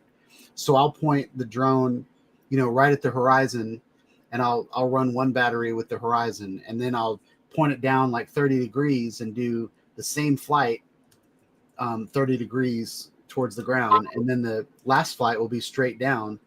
And then I can line those files up in Final Cut Pro and have like a 3-camera shot of the exact same property. Right. I like doing that. Yeah, but what I've been doing lately is like the screensavers that I have on the background. Not tonight, but usually there's like the Apple TV where it's like, going like 3 miles an hour for, 15 minutes. I'll do those now with just DJI's waypoints. I'll get in sport mode and I'll fly, like 2,000 feet in that direction and set a waypoint, and I'll come back and then just record record at 60 frames per second and then slow it down to 40% and run a 24 frame project, and it'll just like I think they're beautiful. I know they're boring to watch, but like for me, I just sit there and watch it, and like I have, since it's in slow motion and it's going so slow, I have plenty of time to look at everything. Whereas like if you're flying like FPV or you're flying, 20 miles an hour, like it's a cool flight, but like you don't really get to see the detail because everything's going by so fast. Yeah, it's totally a different experience. Yeah. Right. Yeah. It's just a different experience. Yep. Yeah. And like I'm getting bored with my own videos, so I'm trying to do something different. Well, I think that that's good. I mean, you should constantly like experiment. And like I found myself, I was watching the stuff that Lori and I do for our vlogs. I'm like, why am I having tunnel vision? Like I'm filming a spot, like there's a focal point, I'm filming it. I'm like, what happened to all that shit around me? Why didn't I film that? I got so focused on one thing. Right? So I mean, like I've been seriously. So I've been like trying to figure, like I'm like, okay, what else is? So I fly the one thing, get it done. I'm like, well, all right, what else is around here? Like, what else should I be flying while I'm here? Well, what I experience more that when I'm flying manually, that I do get so focused on what I'm trying to do is that you don't, like I say, you don't see the other stuff, and you look at the footage later, said, wow, that's in there too. Yeah. Or you get the Easter eggs. Yeah, you get Easter eggs too. But it's like, but then the Easter eggs are like, shit, why didn't I spend more time on that? It's like because you're so caught in the moment. And I think well, they always say what fail to plan to fail. So it's like, well, like I said, again, I'm seat of the pants. So like, but when you're at the hands of controls, you're focused on one, getting the drone back eventually. So you're making sure I don't want to hit nothing. I don't want to do anything else. I want to get to make sure this drone comes back. I know. So, but the best stuff that I ever get is when I'm like, you know what? F it. it's like those are the best shots ever. Like there's, I mean, it's like when I really just like, I'm like, you know what? This thing came all the way here. Like when I was down to one Mini 3 Pro in Iceland. Well, I had two, I mean, and my Mavic 3 was out. I'm like, I've got another Mini 3 Pro. Screw it. Just make sure I need the memory card. So I switched the memory card, and I'm like, okay, I got the memory card from the last stuff for the day. Let her rip, Tater Chip. Yeah. But it is unsettling because you want to get your gear back, and I don't want to be the guy to have like an Icelandic crash or anything or anywhere. Anywhere. Yeah, we were talking about the 360 camera and how like you can point the camera anywhere after the fact. That's cool. Something I've been doing lately, and I think I did it the first time with Bob, but like I've been just doing master shots. Like I'll spend most of the battery just doing, or probably the first battery I'll get all the shots that I want to get, and then on the second battery, the first thing I'll do is I'll do a master shot of whatever I'm looking at. Can you break those out later? By the way, Sean, can you take if you let the drone do master shots?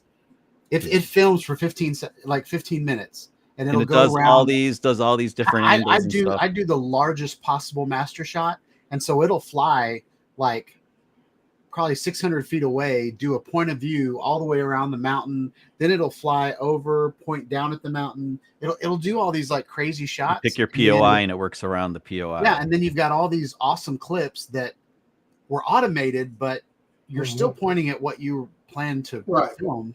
Yeah, that's pretty cool. I mean, and it's like a catch-all for me. Like, I won't pull every master shot and put it in my video because it is kind of automated, and I already got the shots that I wanted. But every once in a while, there'll be like a reveal of my location, or it'll be pointing straight down, and then like my favorite is it'll be pointing down and rotating, and then like it'll be like descending and pointing at it and rotating, and it's a really cool shot. Right. And that's why I tell people, that's why I say about as human beings, to repeat something is the hardest thing. Like say, you're talking about the master shots are working on a 3 and 4D plane level, where it's moving in one direction, either ascending or descending another direction, and then the gimbal itself is articulating. Yeah. Something is hard for us to even think about in our own brains to do all at the same time. Yep.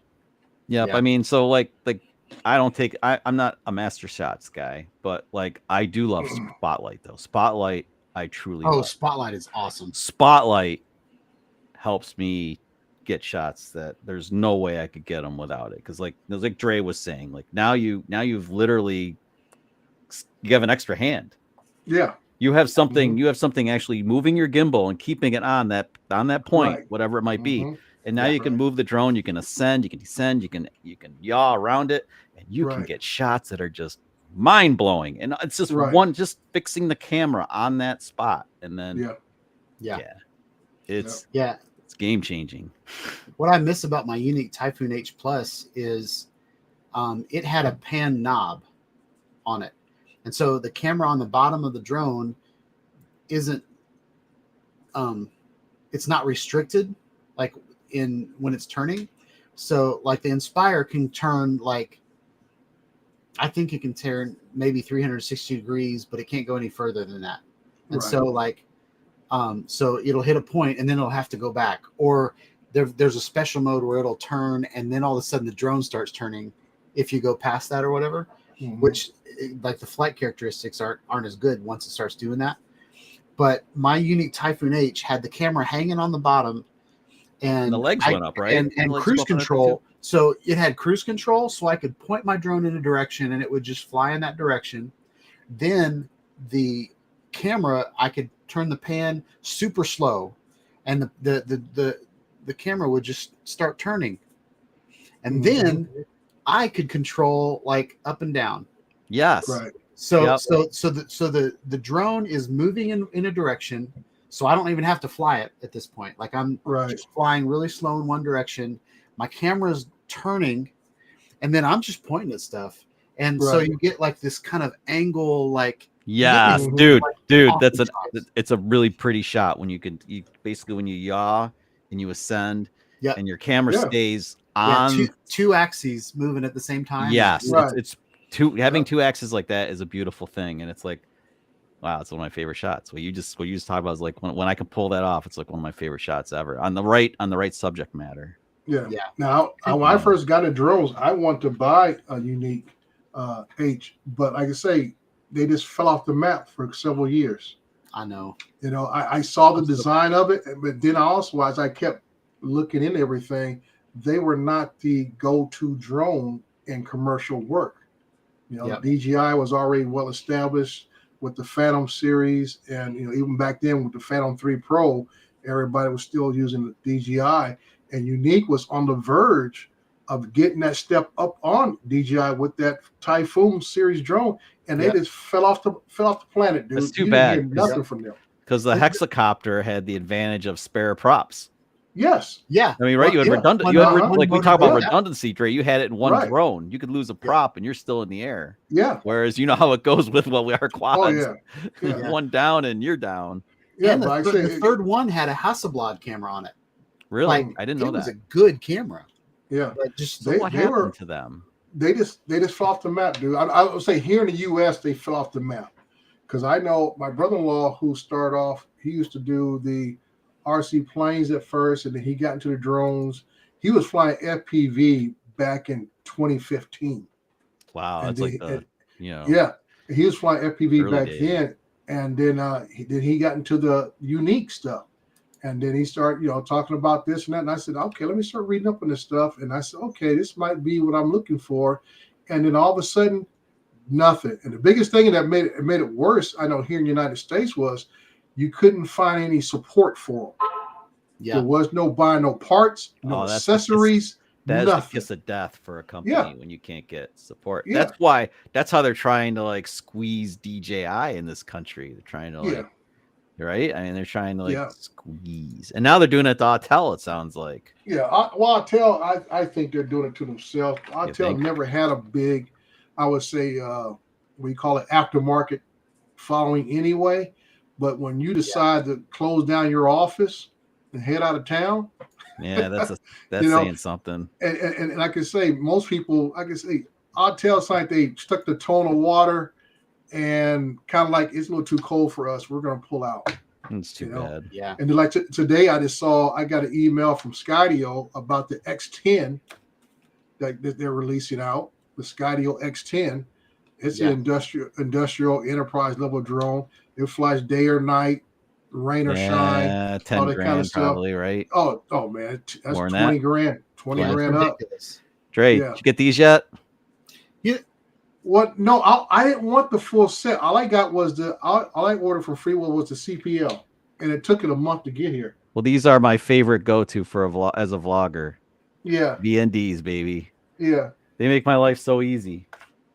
So I got the regular one they give you, the widescreen one they give you, and I got that CPL and the little where the mist spot would go, the mist filter. I put my CPL right in the little slot.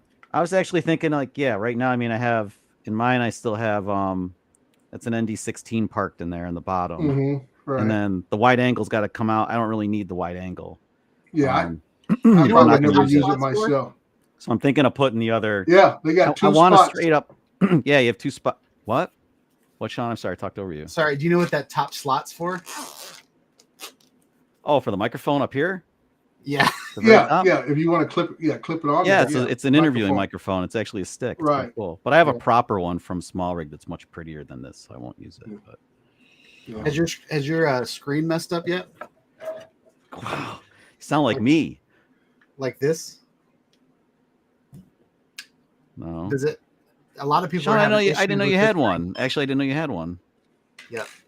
Yeah. Well, mine's out in the car. Somebody showed it.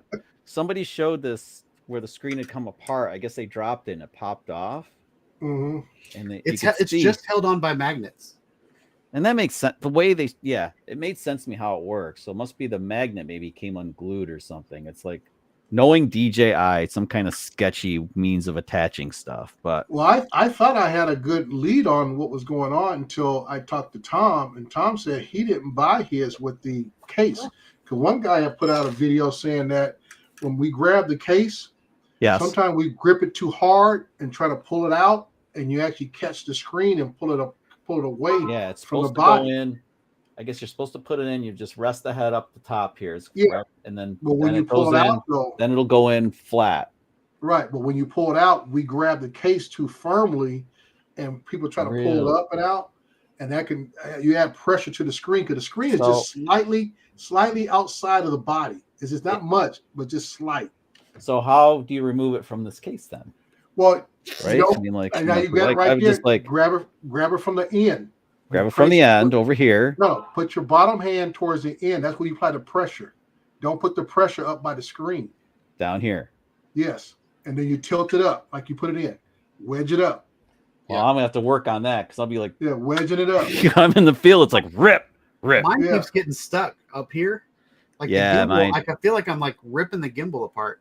I think if you just rest the I can't even show you on camera, I guess, but where is it? It's so hard doing backwards, Yeah. Like I hate that. You gotta rest it in, like push the head up against the top and then down. It's even harder with a filter on it. This is really a pain in the ass with a filter on it because now the filter can't go in. Right? So you have to the filter has to point out like turn this. all the way. And they haven't done what Pocket 2 does yet. Pocket 2 knew there was a filter on it. It would shut down like this. Oh, okay. Now, have you guys done your updates yet? What's funny? They offered that to me early as a beta, and I should have taken it. I didn't do it. They offered. They want me to test it. An update about a week ago, I think. Yes, I think it came out last week, and they update the full camera, the extra charging battery, and there's another fix. There's and also the mic itself got an update. Yeah, and there's another fix buried in there. There was something with the gimbal where we get like the jitters. I think that was included in the main update. That was in this update, yeah. Yeah. But I have not really used this a lot yet. Neither have I. I've used it maybe. But I twice. should be because I'm being stupid because I was so comfortable with Pocket 2 that really I should get to know this thing while I'm not out on the road now and just play around. So maybe over the holidays I'll play. Yeah, I bought too many new cameras at the same time. You have a bunch of new stuff, Sean. Every week on your show, it's like I'm testing this new camera. Like, holy shit! Well, I had all this money saved up for Black Friday, and then there were 3 things that I'm going to be doing videos for the next 6 months on just what I bought last week. Yeah, wow. Busy. Must be nice. I spent my money on things like tires and stuff like that. Oh, Jesus. Don't remind me. We had snow here a week ago, and I discovered how how Goodyears really are only good for 1 year in the winter. Oh wow. Yeah, that's why they're called Goodyears. So yeah. Dre, what's getting me is the like PayPal pay in 4. Yeah. That's an easy trap. That's before when I'd save like easy trap for a drone, and now I'm like, oh, I can buy 4 $1,500 drones, and I'll just pay for them for the next 2 months. Over the next, as they say, only $41. You know, every couple of weeks. I'm like, I can handle that. Right? Yeah, they get you. I'm like, and it's right when I get paid too. Like, I get paid, and then it's like, John. Yeah. Yeah, I do. I'm guilty of the same thing. The pay in 4 is like, yeah, no interest. Like, I know. It's 4, like it's yep. So I'll get you. Good old PayPal will get you. Yeah. Brant says he blew his money on groceries. It's not hard to do anymore. Groceries are freaking expensive. I think Gary blew all his money on gummies. Maybe. Oh boy. You think he's a gummy addict? He is. When we were down in Florida at the drone meetup, he was like, you can't fly for 6 weeks if you take a gummy, according to the FAA or 6 weeks. He's in Canada, so I don't know if it's FAA or that is annoying. The fact that you can't fly for 8 hours if you have a drink is really annoying to me, because that's a problem for me. But I was like, 6 weeks? Surely that gummy doesn't affect you for 6 weeks. Yeah. Oh man. I don't know. I don't think so. Well, it might show up in a test for 6 weeks. Like I tell people, I said THC stays in your system a lot longer, especially if you're a frequent user. It gets into the fatty cells of the body. Yeah, it'll get into your fat cells and hang around for a while. That's it. It could be 6 months and you can still pop positive. That's right. Yeah, Jim said 28 days. Yeah. Yep. Yeah. He's in Canada too, I think. Yeah. Oh. Anyway. Yeah. I don't want that to be what everybody takes away from my live stream. No, you don't want to take that away from your show, dude. Yeah. Don't. Sean gave us all the give all the stats. Excuses. Well, if you're gonna fly by the rules, you have to know the dealio. Yeah. I guess.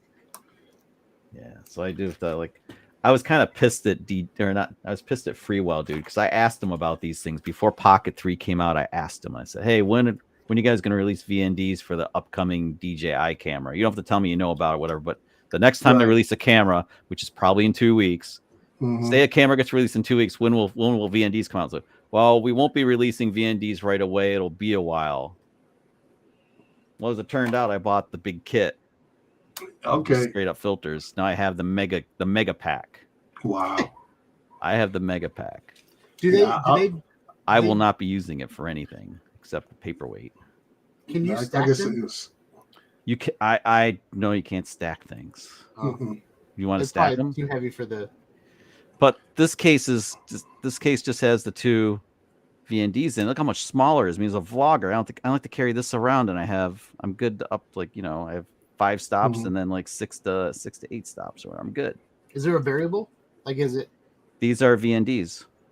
Yeah, variable ND. So there's 2 of them. I mean, the one's on the camera. This is the bigger one.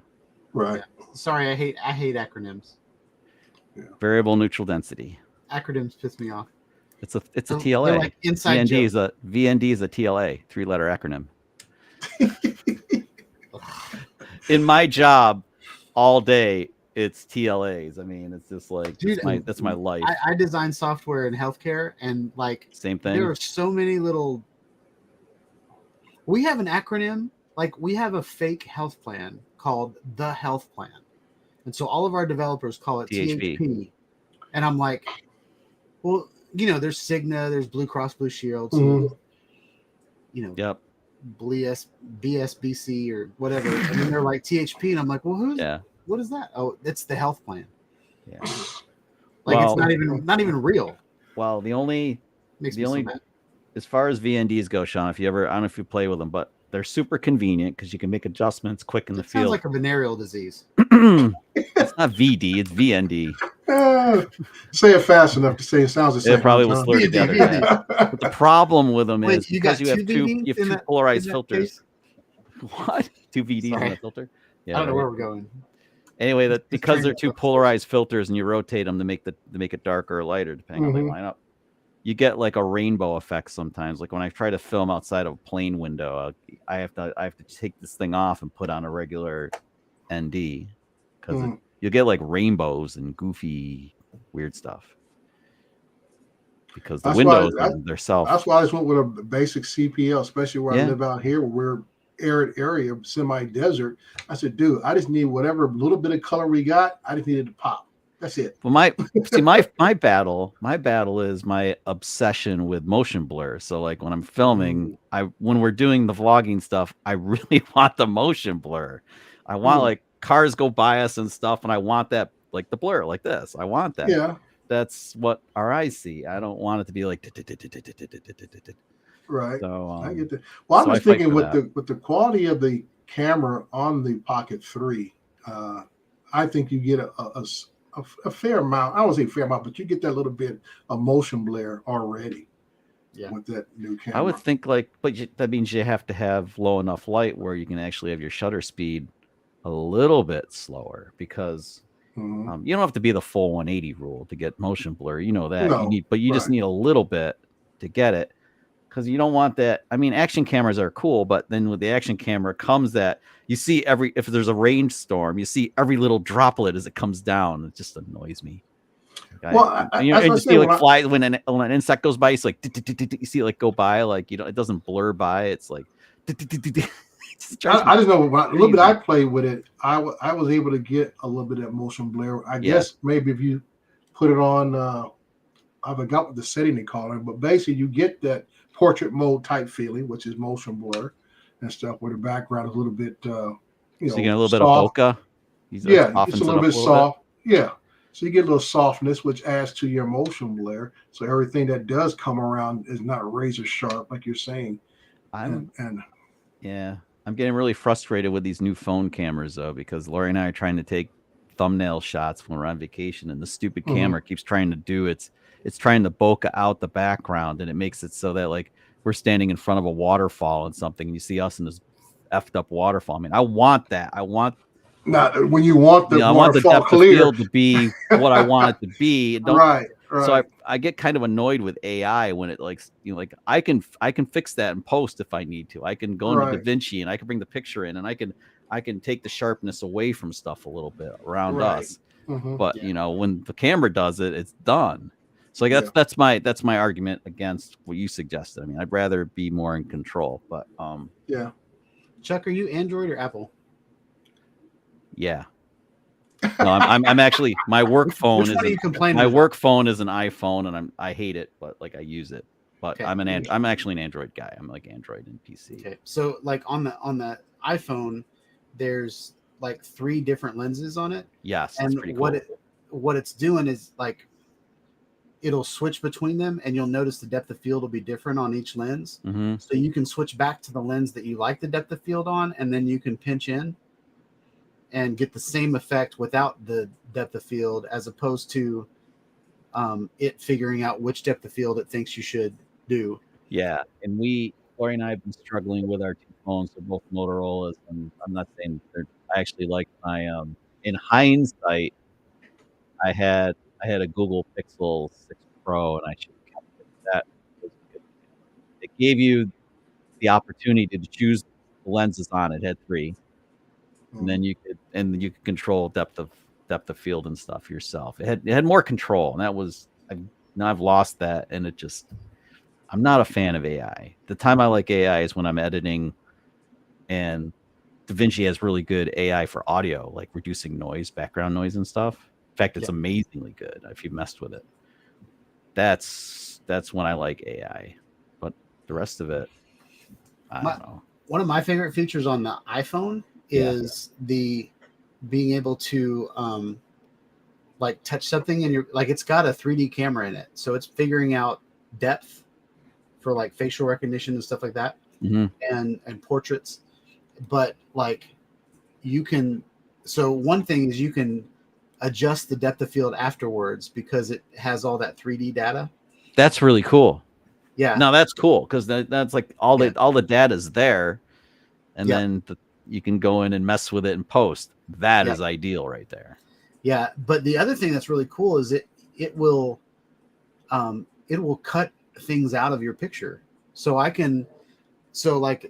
what I've been doing is I've been taking pictures of the camera that I'm using to make a thumbnail, but I can just click on the camera and it'll kill the background and give me a transparent PNG of the camera.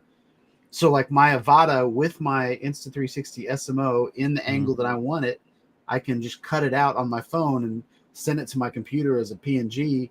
And then when I'm in Figma making my thumbnail, I can have, you can put that in front of anything. Yeah, I can put a picture of like a screenshot from the video from 400 feet up in the air, and then put my Avata with my camera on like flying. Very cool effect. I've seen. Yeah, so that's awesome because the way I have to do it. I use DaVinci to do all my thumbnails because DaVinci has layers. So anywhere you have layers, you can layer things up, right? So like I have to cut around, me and Lori or whatever. If I'm gonna move us, do it and have us be in front of the text or whatever we do.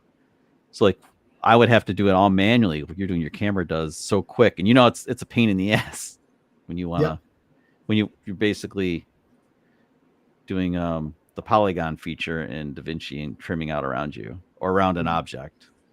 Yeah, so you can pop it out. Yeah, I do that. Masking, basically smart masking. You're like masking in a way. You're doing the masking. Yeah. Yeah, I would think that a video masking software would be really difficult to cut things out with. DaVinci does a good job, but you still have to that kind of stuff you just have to do on your own. You have to literally trace around and do it. But hey, it's a labor of love, right? I mean, we're doing stuff because this is I ain't getting rich doing this. In fact, it's making me poor. It's making me poor. My hobby's breaking me. But I've made more money on DOVR in the last month than I have on YouTube in a long time. I think I'm up to $80 in the month of November on just putting up 4 VR videos, and all the people that subscribe watch those videos. Yep. I made like $30 on YouTube last month. Well, like I don't make any money on YouTube anymore. I mean, I made more money with people giving me super chats tonight than I have in a long time. Yeah, and Google takes too much of that. It's not really right. But like, the reason I do this YouTube thing is because I'm documenting stuff that I'm doing with Lori, and like it's my legacy. But then we've been tuning their videos are getting more and more tuned to the audience. So even though we love watching them, even though it's like tuned to somebody else, we still love watching them. And I just get a lot of personal satisfaction out of doing it. And I don't do this mess around and perfect. You put a lot of work into it, Chuck. You put a lot of work into it. I appreciate you noticing, Dre, because it's like, it's a lot of work. I'll tell you what, dude, I'll slap a video together in about how long it took me to talk it through. Dude, I'll upload that crap, and next you know, within half an hour, it's on YouTube. Yeah, me, I'm like, Yeah.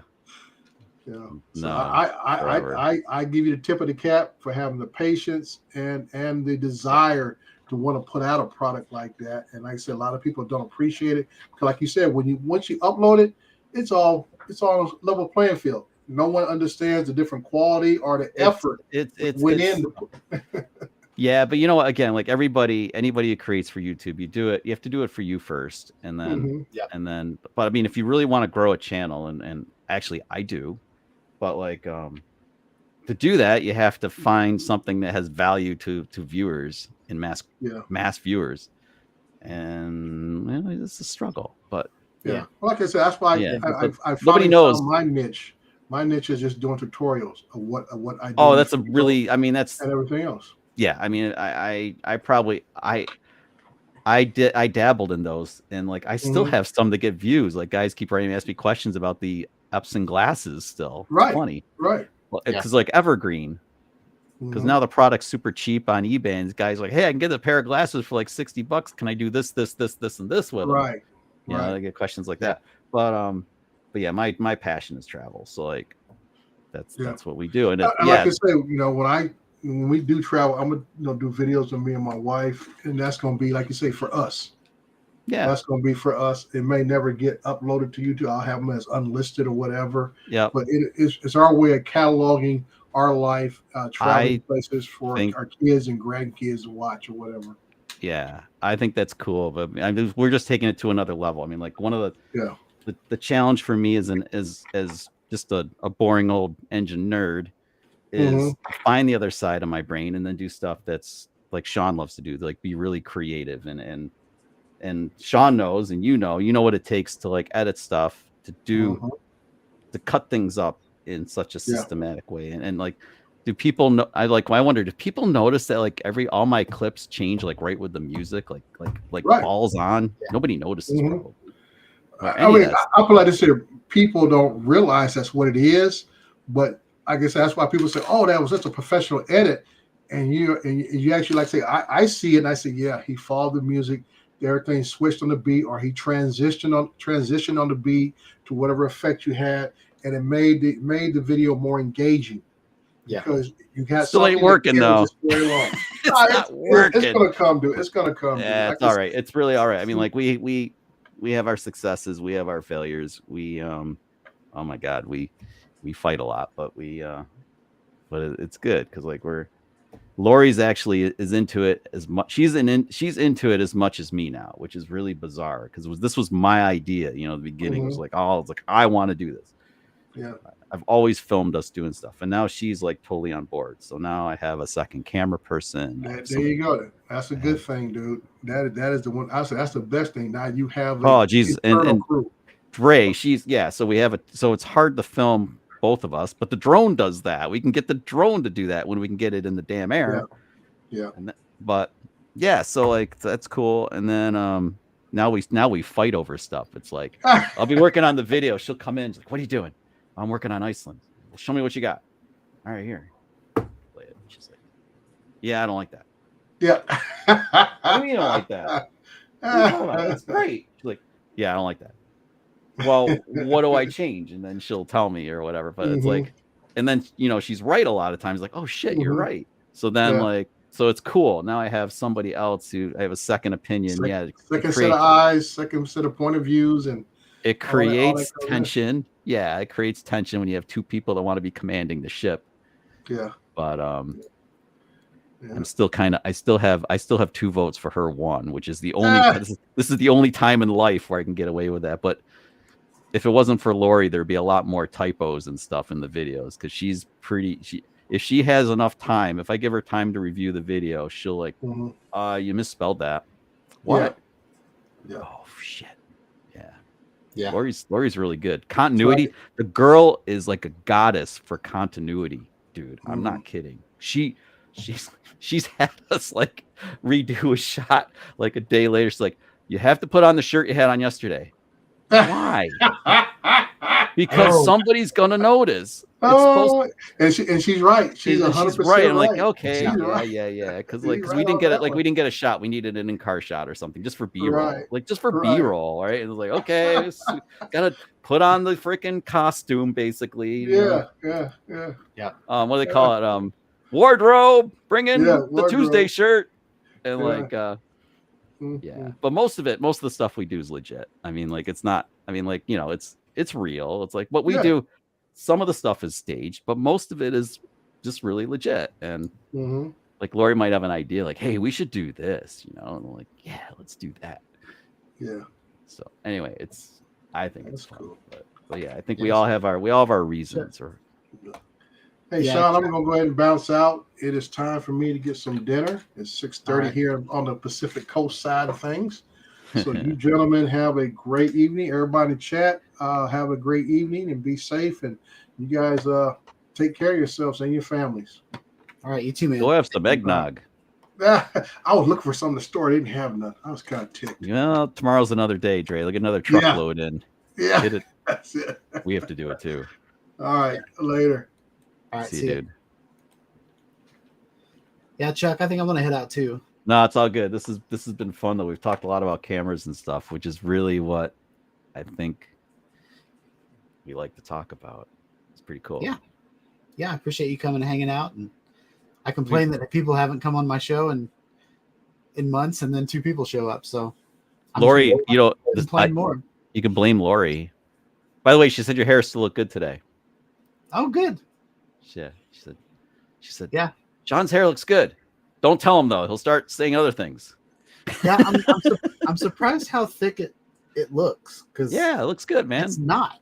Stop with the negative. Go with it, man. Just go with it. Like the next thing I'll do is I'll go out and fly a drone, and I'll point down at the top of my head, and it'll reflect the sun. Oh, just put a baseball hat on. You're good.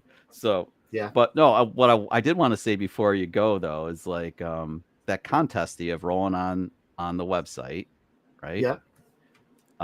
What's the deadline on that? Because I think there are still people that probably want to get in on it. I might. I don't know if I'll have anything put together, but yeah. So it's just this month is the deadline. So through the end of the year. Yeah, I've got the date. Or you have it. Big date. Yeah. What's the date? Because I've been bad. I have been really bad. Your site was hating on me, and I couldn't get in. Now I can get in again. Yeah. So the deadline's New Year's. So all right. It's Project Holidays, and I wanted to get New Year's Eve in there. So, so I've got January 1st at midnight. So, yikes! New Year's Eve, you've got New Year's Day to edit if you want to. Oh God, the pressure's on because I'll be like, I will be in some cool places, but I don't know if I can put something together fast enough. But hey, Halloween, Thanksgiving, Christmas, and New Year's, there's 4 holidays in there. So that's true. Out of those 4, surely you got something. No, I don't think so. I think for you or like people that I was hoping to get like holidays in other countries because we've got. I failed you because like we were, in London, like, for Halloween and stuff. But yeah, but I mean, anyway. Yeah, that'd be cool. I think. Well, the fact that you had somebody in from Japan is really cool. Yeah, I didn't even know how to read his name. Like I don't know, but you're a global man. You're global. Yep. Yeah, that is the coolest thing. Some people from Ireland. I've had people from like Germany. Like yep. Dewey's from Ireland. You have Canadians. The drone community is extremely global, and it's very cool. Like, like I think one of my first close friends, still a dear friend to me, is Keith from the K-Spot, who I met through Ash at Droning On. So Keith is from England. He lives in Thailand with his wife. Ash is in Sweden. Then you and I have friends in Canada, which is close by, Mexico. My goodness, all of Europe, and then Australia. I mean, dude, it's so cool. We know people around the globe because of this hobby that we do, and that the guy from Thailand, is he on Art's channel a lot? No, he used to be. Actually, Keith got kind of fed up. Keith is a very, very particular, very talented photographer and videographer. He's really he has taught me so much. So he's like you. He's very detail oriented, and he got frustrated with the whole drone community and their resistance to use the features that they have on their drone to help them be better videographers and stuff. So he's got so much going on with his life that he's just taking a step back. But I'm sure he'll be back into it again because when he does stuff, it's really good. Yeah, I've got a lot of different types of people that watch me, and some people literally just want to take their drone up in the air and take a video, and that's cool. I mean, I think it's good, right? Because it is an experience to fly and to be able to see stuff from the sky, and then when you film and then you bring it down, you watch what you did. Yeah, it's exciting. It's like you're looking at things like in a way you could never look at them before, and that's cool. And then the people that go and they take that stuff and take it to a much different level and really edit it with a lot of passion. Those are the people, that's stuff that I really love to watch. I love to watch the stuff with people because you can tell. Yeah. Right. But anyway, it's still cool. It's a great hobby. It takes a lot of patience and skill to get good at flying the drones, and right. It's and it's fun as hell. And we have a lot of the friends we've made doing this. Just like the best part is like the community. Yeah. What's maybe weird one of us, like when you meet someone in person that you've like been friends with for 4 years. You know what I mean? Like Yeah. Like Bob Casey and Gary and I've run into a couple of guys out in the world, like Dustin, One Vision Aerial. He took me around St. Louis. That was fun. I was on a business trip back in October. And that's pretty cool. I told him, hey, I'm going to be in St. Louis. He's like, oh yeah, we should connect. And we got together in downtown St. Louis and wandered around. And we vlogged it. It was fun. And then I've run into a few other guys wandering around, like Brad B-Rad. I think he was out in Minnesota when I was there on another business trip. We met at a bar and hung out for a while. And that's really cool, right? When you get to meet people in the community, like face to face, it's super fun. Yep. So, but I've kept you way too long. It's 9:44 here. I don't know what it is. What 8:44 where you are, maybe? Yeah. I usually quit at 8. Well, we were rambling, man. Dre was on. We were talking about the Inspire 2, and I don't talk about Inspire too much at all. It's a cool drone to me. I mean, I'll never have one of those. It more. You should. Except that's the kind of thing that's serious. You take that beast out, man. You better be doing something. People are gonna think you mean business when you fly that thing. Yeah, it gets attention. Like, oh hell yeah, it's loud too. All my other drones don't. Like, they're like, oh, there's some guy over there with his Christmas present. A little toy, like the Mini 3 Pro. Yeah, that's the best thing about the Mini 3 Pro is nobody cares, and you can be getting great shots with that little drone, and nobody cares. It's like, it's just a toy. He's just some. Look at that guy. He'll never grow up. He's like Peter Pan flying his toy around. Meanwhile, you're getting these epic shots, and they have no idea. Yeah. Have you tried the FPV on the?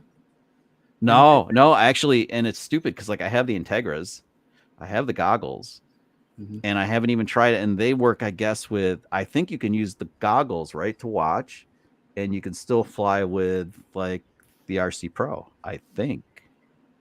Is there anybody left in the chat to tell us? Because I think you can. I don't think you can use the RC. You have to use motion. You have to use the motion controller, which sucks. Bummer. That is a bummer. The motion controller is the easiest controller to use. It's the easiest controller to fly with. It is, and like in sport mode with Avata, it's you can get some really creative shots in sport mode with Avata. You don't have to be in manual and be like a really skilled FPV pilot and still pull off some cool shots. And that's the beauty of Avata. Yeah.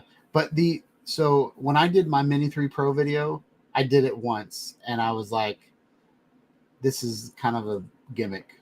Like, because like now you've got the Integris, you don't have to deal with the remote ID crap. Lori doesn't though. Lori has goggles too. So this was my experience on the Mini 3 Pro is I had my phone hooked up to it so I could take off the ground. But since I had the phone plugged into it, there was some warning that showed up on the screen on my phone. Remote ID error. I don't remember what it was. It might have been remote ID error. By the way, interrupting you, Jim says that he flew Mini 3 Pro, goggles, and RC. So, well, I think is it the he says he did it. Maybe I'll try that tomorrow. He did a video on it. So I mean, Jim has something on his channel to check out. I didn't mean to I'm sorry. I zoomed tangent. I squirreled on you basically. That's okay. Well, like no, Jim always steps in with some good info. So yeah, even though he likes the zoom lens on the Mavic 3, I still appreciate him. He doesn't know that, but well, maybe now he does. Did you see the video he did with the dolly zoom using waypoints? No. Oh wait, no. I saw he showed a bit of that somewhere. I saw it somewhere. I showed it last week on this. That's when I saw it. Then that's kind of like. But I think you would benefit probably the most out of that because you're going on locations and you're getting shots of things, like the B-roll of like that. You know that big rock arch that was on the ocean that you filmed or whatever. Oh, Dirtle Door. Yeah. So if you did a dolly zoom on that, man, that would be cool. Something I want to do is a dolly zoom mixed with time lapse. So I could try doing it in post, Sean, but I was so focused on getting through that arch without wrecking the drone. It was windy as hell, right? And the arch is big, but it doesn't feel big when you're flying through the drone. It's got my Mavic 3 going through this arch. It's like, I may not see this drone again. Should I really be doing this? Yeah. And that was one of those moments. It's like, Lori's like, are you really going to fly the drone through that? I was like, expletive in A. Yeah. Yep. Yes, we're doing this now. This is something I've always wanted to do. I am going through this damn arch one way or another. We're going through it. Yeah. Hopefully she comes back. But yeah, but that would be a cool. That would be a good one for like for dolly zoom. But you have to use those things kind of limited. You don't want to use them a lot. You wear them don't want to do it all the time. The Asteroid, I like that one. I can use that one too much. Yeah, I like Asteroid. I used Asteroid at camp when I was filming the kids, and they were all on a soccer field playing, and like I did the Asteroid, and like it showed the entire campground and the bars. Isn't it and everything. Cool? It shows like we were in Lake Placid. I did one like with the Mavic 2 Pro years ago, and we were by the ski jumps because like Lake Placid they have the Olympic ski jumps, and when it did the Asteroid, the ski jumps were like sticking out like. Yeah, it's badass, and like they rotated, so they were like up towards the top, so they kind of like that was pretty cool. Yeah. I dig Asteroid, but all those things are fun, but you have to be careful not to overuse them in a project. That's all. Yeah, I just wish the end product wasn't a square, because that annoys me. So what I have to do is you probably do the same thing. You slow it down a little bit, and then you basically have to like when it starts to like pull in. You have to cut it right there. Yeah. So it's a little tricky, but I end up giving up just a little bit because I hate that square thing at the end. It drives. It's like 4x3 at the end. Yeah. Yeah. I think that's just the nature of the beast, the way they do it. Yeah. But it takes forever to film those. You like send it up for Asteroid, and you're like, you're watching the drone. Like, is this ever? Are you ever going to finish? And it takes, and then you're 50% done after you're done taking pictures. I'm up there. I'm like, God, I hope I don't have to. I'm watching for birds and stuff. I'm on the pause button. Like, please, nothing happened. Nothing happened. No Karens come by. Leave me alone. Let me get this shot. All that stuff is always going through my head. Like you. Let's eat more pasta. A good show. Yeah, I always end up doing it at the end of my battery, and I'm like, oh crap. It's going to return to home halfway through this. Oh, that sucks. That's happened to me. Oh, dude, it's happened to me too. And the other good shot though is Rocket. Rocket's a cool shot. You get some a really nice perspective and the Droney's always great. Droney is great, but you got to remember to set your distance so it goes. I don't know about you, but I have a tendency of not flying out far enough when I'm doing something. So usually now in my head, I'm like, okay, I'm flying out to where I want to be. Then when I get to where I want to be, Sean, I have to like, okay, 5 more seconds. Keep going. Yeah. You know what I mean? Going forward, 5 more seconds. Because I always come back and like, why didn't I fly just a few more seconds? So I'm like, yeah. I think the next time you're out, you need to try master shots. And when you're setting like the distance, like make everything like extra large. Like, yes. Yep. Like large rotation, large distance away, and it'll fly for 15 minutes and just get amazing things. I get a little nervous though with like the obstacle avoidance. That always scares me because I've just had so many close calls with OA that I'm a little.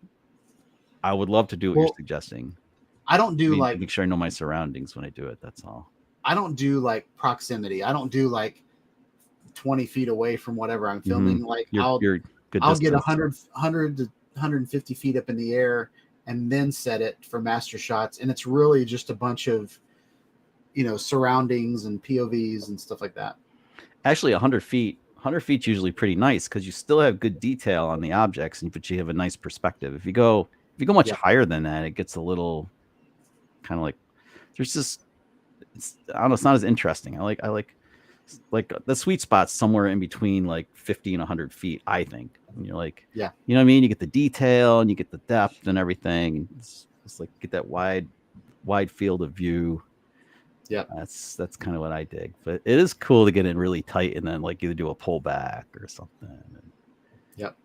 That's what's cool about drones. I like to pull back and pull up at the same time. So you get like the stuff on the other side of the trees all of a sudden like shows up and yes, well, the reveal. Anytime you can do a trick with the reveal like that, and that's another. There's so much shit you can do. There are so many cool things you can do as a photographer with a drone that you just can't do with any other. It's such a great tool. Yeah, And anything your mind can come up with, you could probably pull it off with the drone. I've used the drone to film me and Lori, like using it as a camera crew to film us doing stuff, or I filmed Lori doing stuff with the drone, like low. Yeah. Just because you can move it so fluidly, and I don't need another cameraman. It's just I can do it or have it track us. And it's just the amazing stuff you can do. Super cool. Yeah. Yeah. Yeah. The Paradenofi used to have a parallel mode, and it would stay like 20 feet away from you and then just stay there. And like if you started walking, it would just stay 20 feet away from you. Yeah. No, DJI kind of does that. It'll DJI's taken a lot of things from Parrot.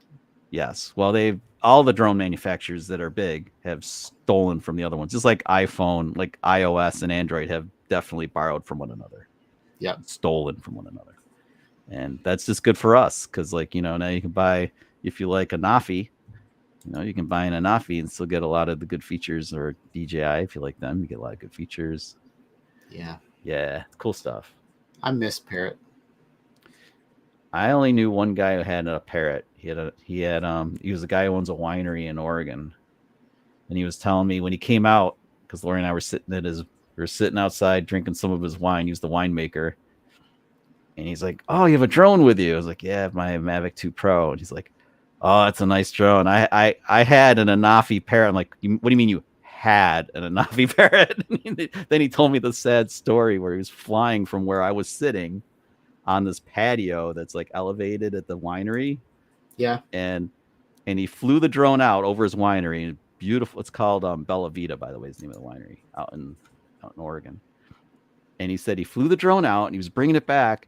And when he brought the drone back, it didn't stop, Sean. It just kept going and smashed into the patio. Like I stalked my home. Smashed into the patio and destroyed itself. And I was like, dang. This guy's named Steve. I'm like, "Steve, what's this patio supported by? Is it like steel or something? Because it looks like lumber would." And he's like, "Yeah, it's steel." I said, "Did you calibrate the compass up here?" And he's like, "No." Okay, well, whatever. The steel screwed you up. So he had sent it back to Anafi to get it fixed, and he didn't have it back yet. So he was telling, but that's probably what happened, right? The compass got screwed up. It didn't know where the hell it was, and it flew like a bird into the glass, dude. Like, poof. Yeah. That kind of sucks. Yeah, that sucks. But the Anafi would turn all the way up, right? You could turn the camera totally vertical. Yep. You can get a complete 360-degree photo. Great for bridge decks. Yep. I love that. That's cool. And it was super quiet. Like you could sneak up on people with the Paradenofi. It was like, that was its bragging right. It was so whisper quiet because the blades were so well designed. It was like an insect kind of.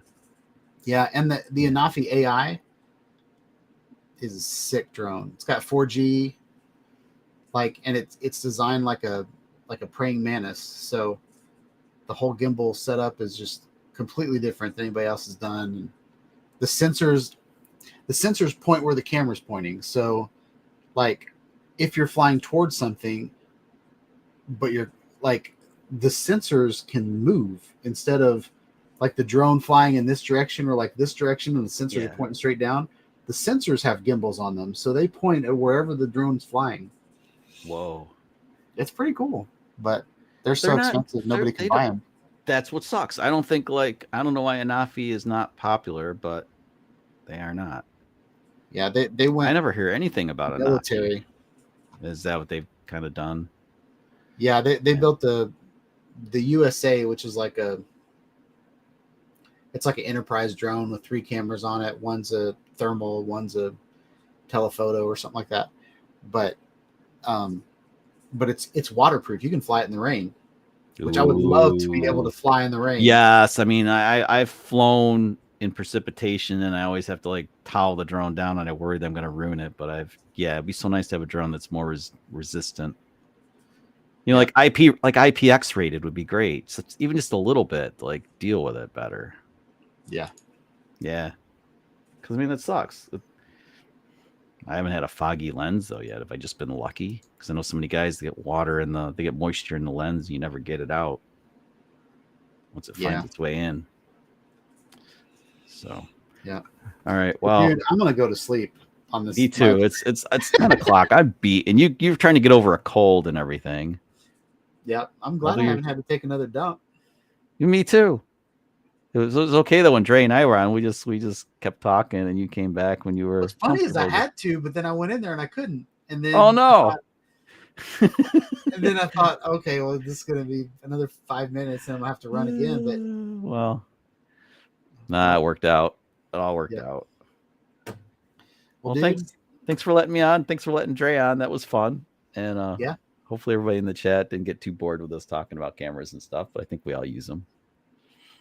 So when you're about to say goodbye, but what should we look forward to next from you and your wife? Iceland is next. I've been working hard on it. It's a big project. So I think all of December is going to be working on just videos for Iceland, and I don't even know how far I'm going to get with them, but that's the next thing. Are you going to release a couple parts, or? I'm trying to get ahead of the game because like I want to have videos like in the can so that I can release like there's a trailer and then get the video and then have them come out more regularly because like the algorithm should like that. And I was in the can a couple times tonight. Yeah, I'm just kidding. But yeah, so Iceland's the next stuff though, because that's been, my goodness, that was August, dude. We were there in August. Yeah, I remember you talking about it. It was a long time ago. It's just how far behind I am. I mean, it's like, yeah, I like you. I have a real job, so YouTube is super fun, but it just takes me so long, and it's not like, I guess because my problem is I'll edit something, and then I have to watch it like a billion times. Like, oh, that's really good, and then I'll keep tweaking with it instead of just moving on to the next. Okay, get that done. Move on to the next thing. Yeah, the problem with being a perfectionist is you never complete anything, and you need to you gotta have a stopping point. It's like, okay, yep, this is good enough. Get it out. Yeah. Move on. So yeah, I just need to move on with that. But yeah, so that's the next thing. We're doing Iceland, and we'll see how that goes, and then we'll push on to the next thing. Figure out where we're going next year. I don't know what we're doing yet, but Iceland was it's gonna be tough because Iceland was pretty high on my bucket list, Sean. I mean, there's like a place that I almost want to go back and see more of it because we just saw part of Iceland. It's this place. Yeah, dude, put it on your list. The place is just unbelievable. It is unbelievable. Yeah. So what about you? What are you doing next before you go? So I've been playing around with the VR lately, just because I finally got a VR camera that's legit. Like I've got 360 cameras that are legit, but I've never had like a VR 180 camera that's legit. And the CAF camera is pretty nice, and it's a point and shoot VR 180 professional camera. So it's got a screen on the back. You don't have to wrap, put a cable in it to make one lens a slave and one lens a master. And this is the one you were showing last week. We have two of them and they work together. No. What am I thinking of? So I've been trying everything. Actually, I tried 2-inch 360, 1-inch 360s. I've tried 2x3s. I tried 2 Ace Pros, but it's not wide enough. But this is the camera. Oh, it's got a screen on the back of it. Yeah.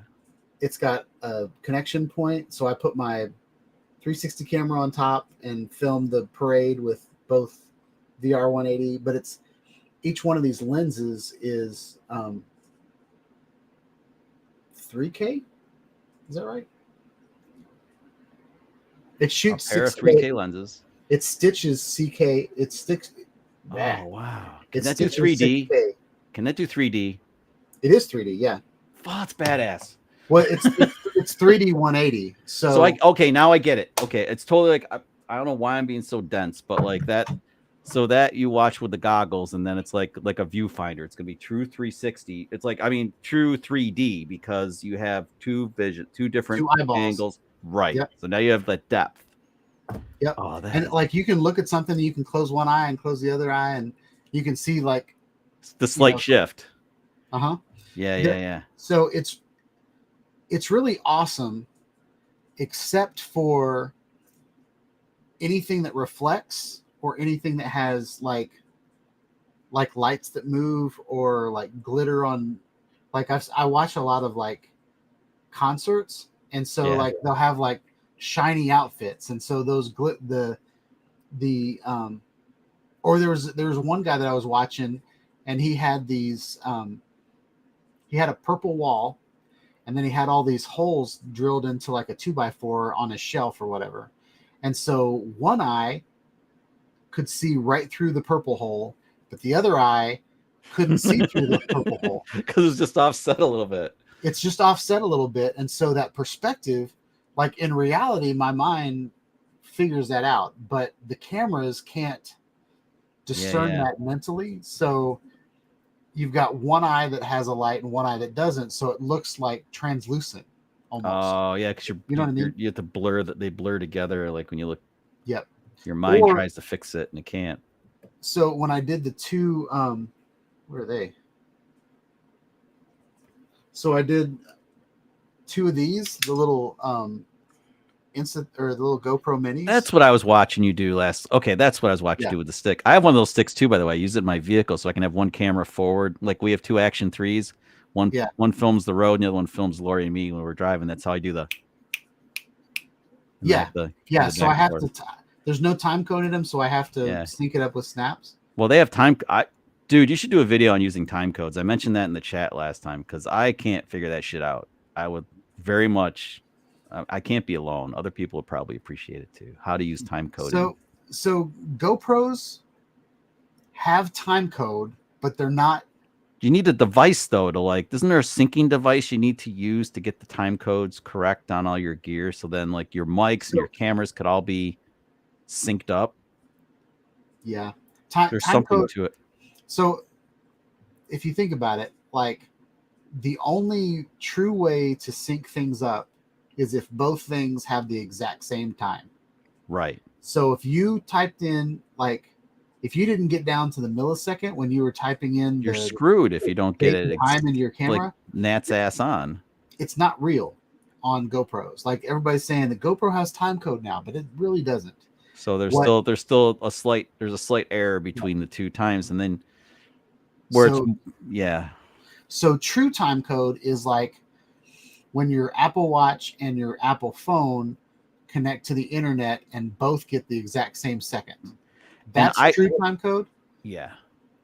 And then whenever you've got two cameras, that one is a master, one is a slave, and they're connected with a cable, then when you hit record, like there's a sensor level time code.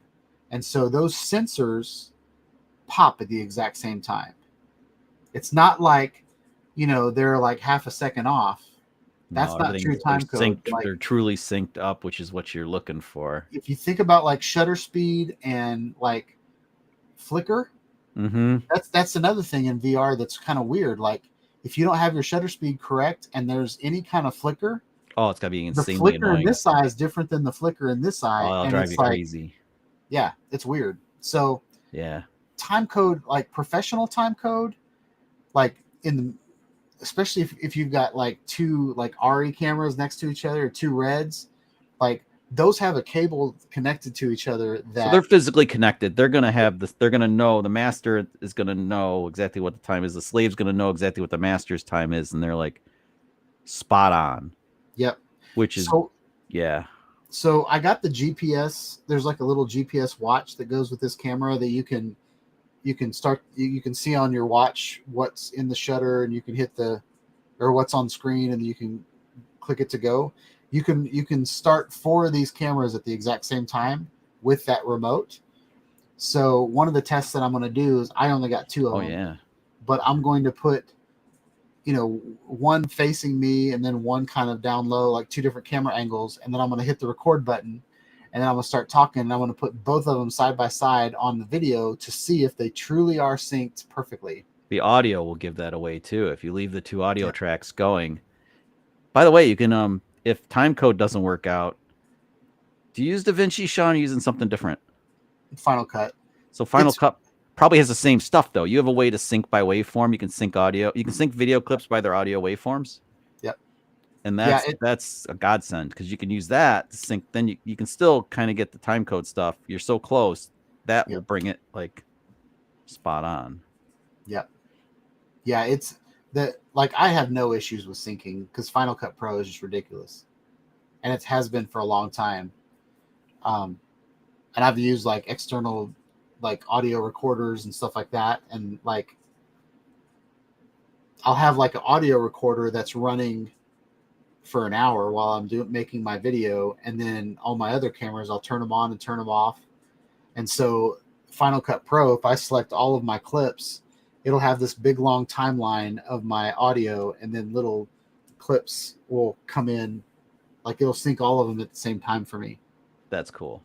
Yeah. So my struggle is always I'm trying to use more than one camera. We have the wireless mics on. The wireless mic can only be connected to one of the cameras at a time. So unless I'm going to go through the trouble of moving it around, the receiver, right? Like I use the DJI stuff. So I guess I'm kind of happy about Pocket 3 because now the USB-C port works for the wireless mic system that I already have, even though the mic 2 is great. So now I can actually move the receiver from like say the Action 3, move it over to a Pocket 3, and I can have the audio go if I'm ambitious enough to do that. But otherwise I'm always like using the audio off the main camera, and then I have to bring the two clips together in post, and or God forbid get the audio off the microphones. You know how much fun that is.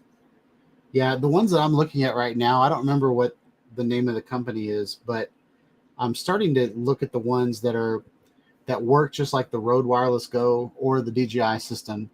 But yeah, there's a bunch of them out there now. But I want to get one that has internal recording, so it records to the receiver. Mm-hmm, most do. Oh, to the receiver, not just the not the two transmitters, not the transmitter labs, because you usually have a pair of transmitter labs. Oh, here's something with your Pocket 3. Pocket 3, apparently, you can use the mic 2 that came with it, and if you plug a microphone, somebody said this on one of the groups on Facebook, if you plug in like DJI mic system in the back, you can actually have those two mics plus a third. So you can have, like Lori and I could interview somebody, and we could have 3 mics connected to the camera simultaneously. That's pretty awesome because that's a game changer when you're already a couple and you already have 2 mics in play. To have a third one is because there's so many times where I wish I could basically put a mic on somebody else we just run into, because people are pretty nice to us out in the world. It's like, hey, can we do this little interview thing? Yeah, that'd be cool. And they're like, oh, let me just clip this mic on you, and then one of us has to be micless. Yeah. But anyway, the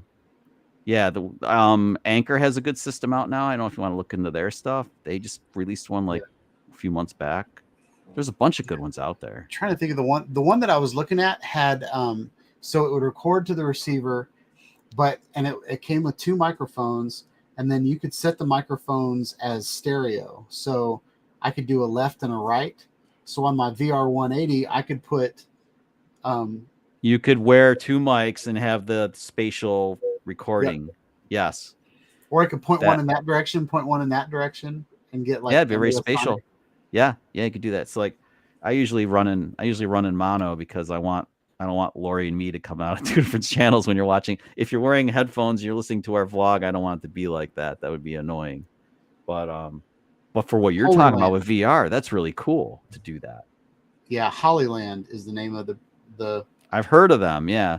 So it seems like the wireless Go 2, which I need to unload it. Anybody interested? And then I have 2 sets of the DJI mic system because redundancy, like Dre was talking about. They both run 5 hours, is where I was going. So if runtime is important to you and you think 5 hours, everybody says 5 hours is forever. No, 5 hours is like 10 hours too short for me. Anyway, consider runtime, Sean, when you're looking at them along with the other stuff, right? Because it's better to have too much time than not enough. You don't want to you don't want to worry about your mic going flat on your receiver. So look at that spec. The rest of them are out. They're pretty equal. The rest of the features of them, as long as they record on board. What the new mic 2 system does the same thing as Rode. It has the with the high bit recording. It was a 32-bit or whatever. Floating was it floating? Is it floating? Is that the buzzword? Float recording. Float recording.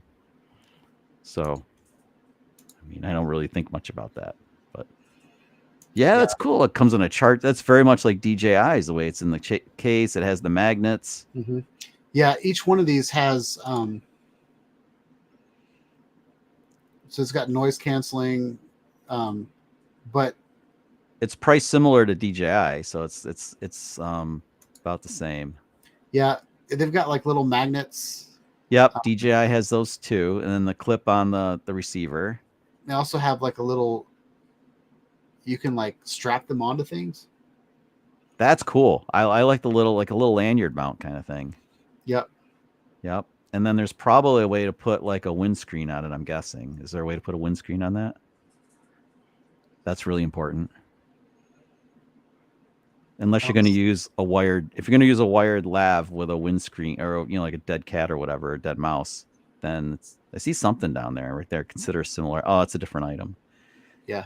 I would check for that because if you're going to be outdoors, you know, you need something to like take care of the wind noise. This is the other one that you could. It was a smaller. That one's very popular. I've seen that one kicking around. Hollyland, I've seen all over the place. That one. And they've got like they've got a white version. Oh, really? So like for brides, like if I was like filming a wedding, I could put a white one on the bride and a black one on the groom. You could. The other way to do it though is like you could buy Rode sells a white lav that clips on, like the little lav, the wire. So you could buy white and black lavs, and that covers like. Idea. I mean, we have a white lab that Lori wanted just in case, but like, she's since become more flexible with me. And she's like, screw it, I'm just wearing the mic and I don't care. Yay! Because like, you know, yeah, we look stupid with the mics on, but to me, I'd rather look stupid with the mic on and have decent audio than not. Yep. So people ask us on the street, like, are those microphones? Mm-hmm. Are you guys vlogging? Yep. Yep, we are. Did I just ruin your shot? Yep. Yeah, you ruined my shot. Yep. Nah, it's okay. Dude, I'm gonna go to bed. All right. I didn't mean for this to happen. I really didn't, but it's been super fun. Yeah, so, you can come on in a couple weeks and then we can talk again. Yeah, we'll give it a couple weeks to get recharge. Yep. Sean, have a good night. Everybody in the chat, have a good night. This has been super fun. Right. I need sleep too, though. Peace out. All right, y'all. That's it. We are 2 hours and 42 minutes into this live stream, and I'm going to go to bed. So I hope you guys like this show. Please like, subscribe to my channel. Click on the bell for notifications. I want to put out more videos on action cameras, VR cameras, live streaming, talking to Chuck. And Dre, Chuck, thank you so much for coming on to the stream and hanging out. And yeah, I saw a lot of interest in videos from the club. So we didn't have time to show any of those tonight. So we'll have some extra time next week to showcase everybody's videos. But yeah, y'all stay safe. Have a good week. And I'll catch y'all in the next video. Peace out.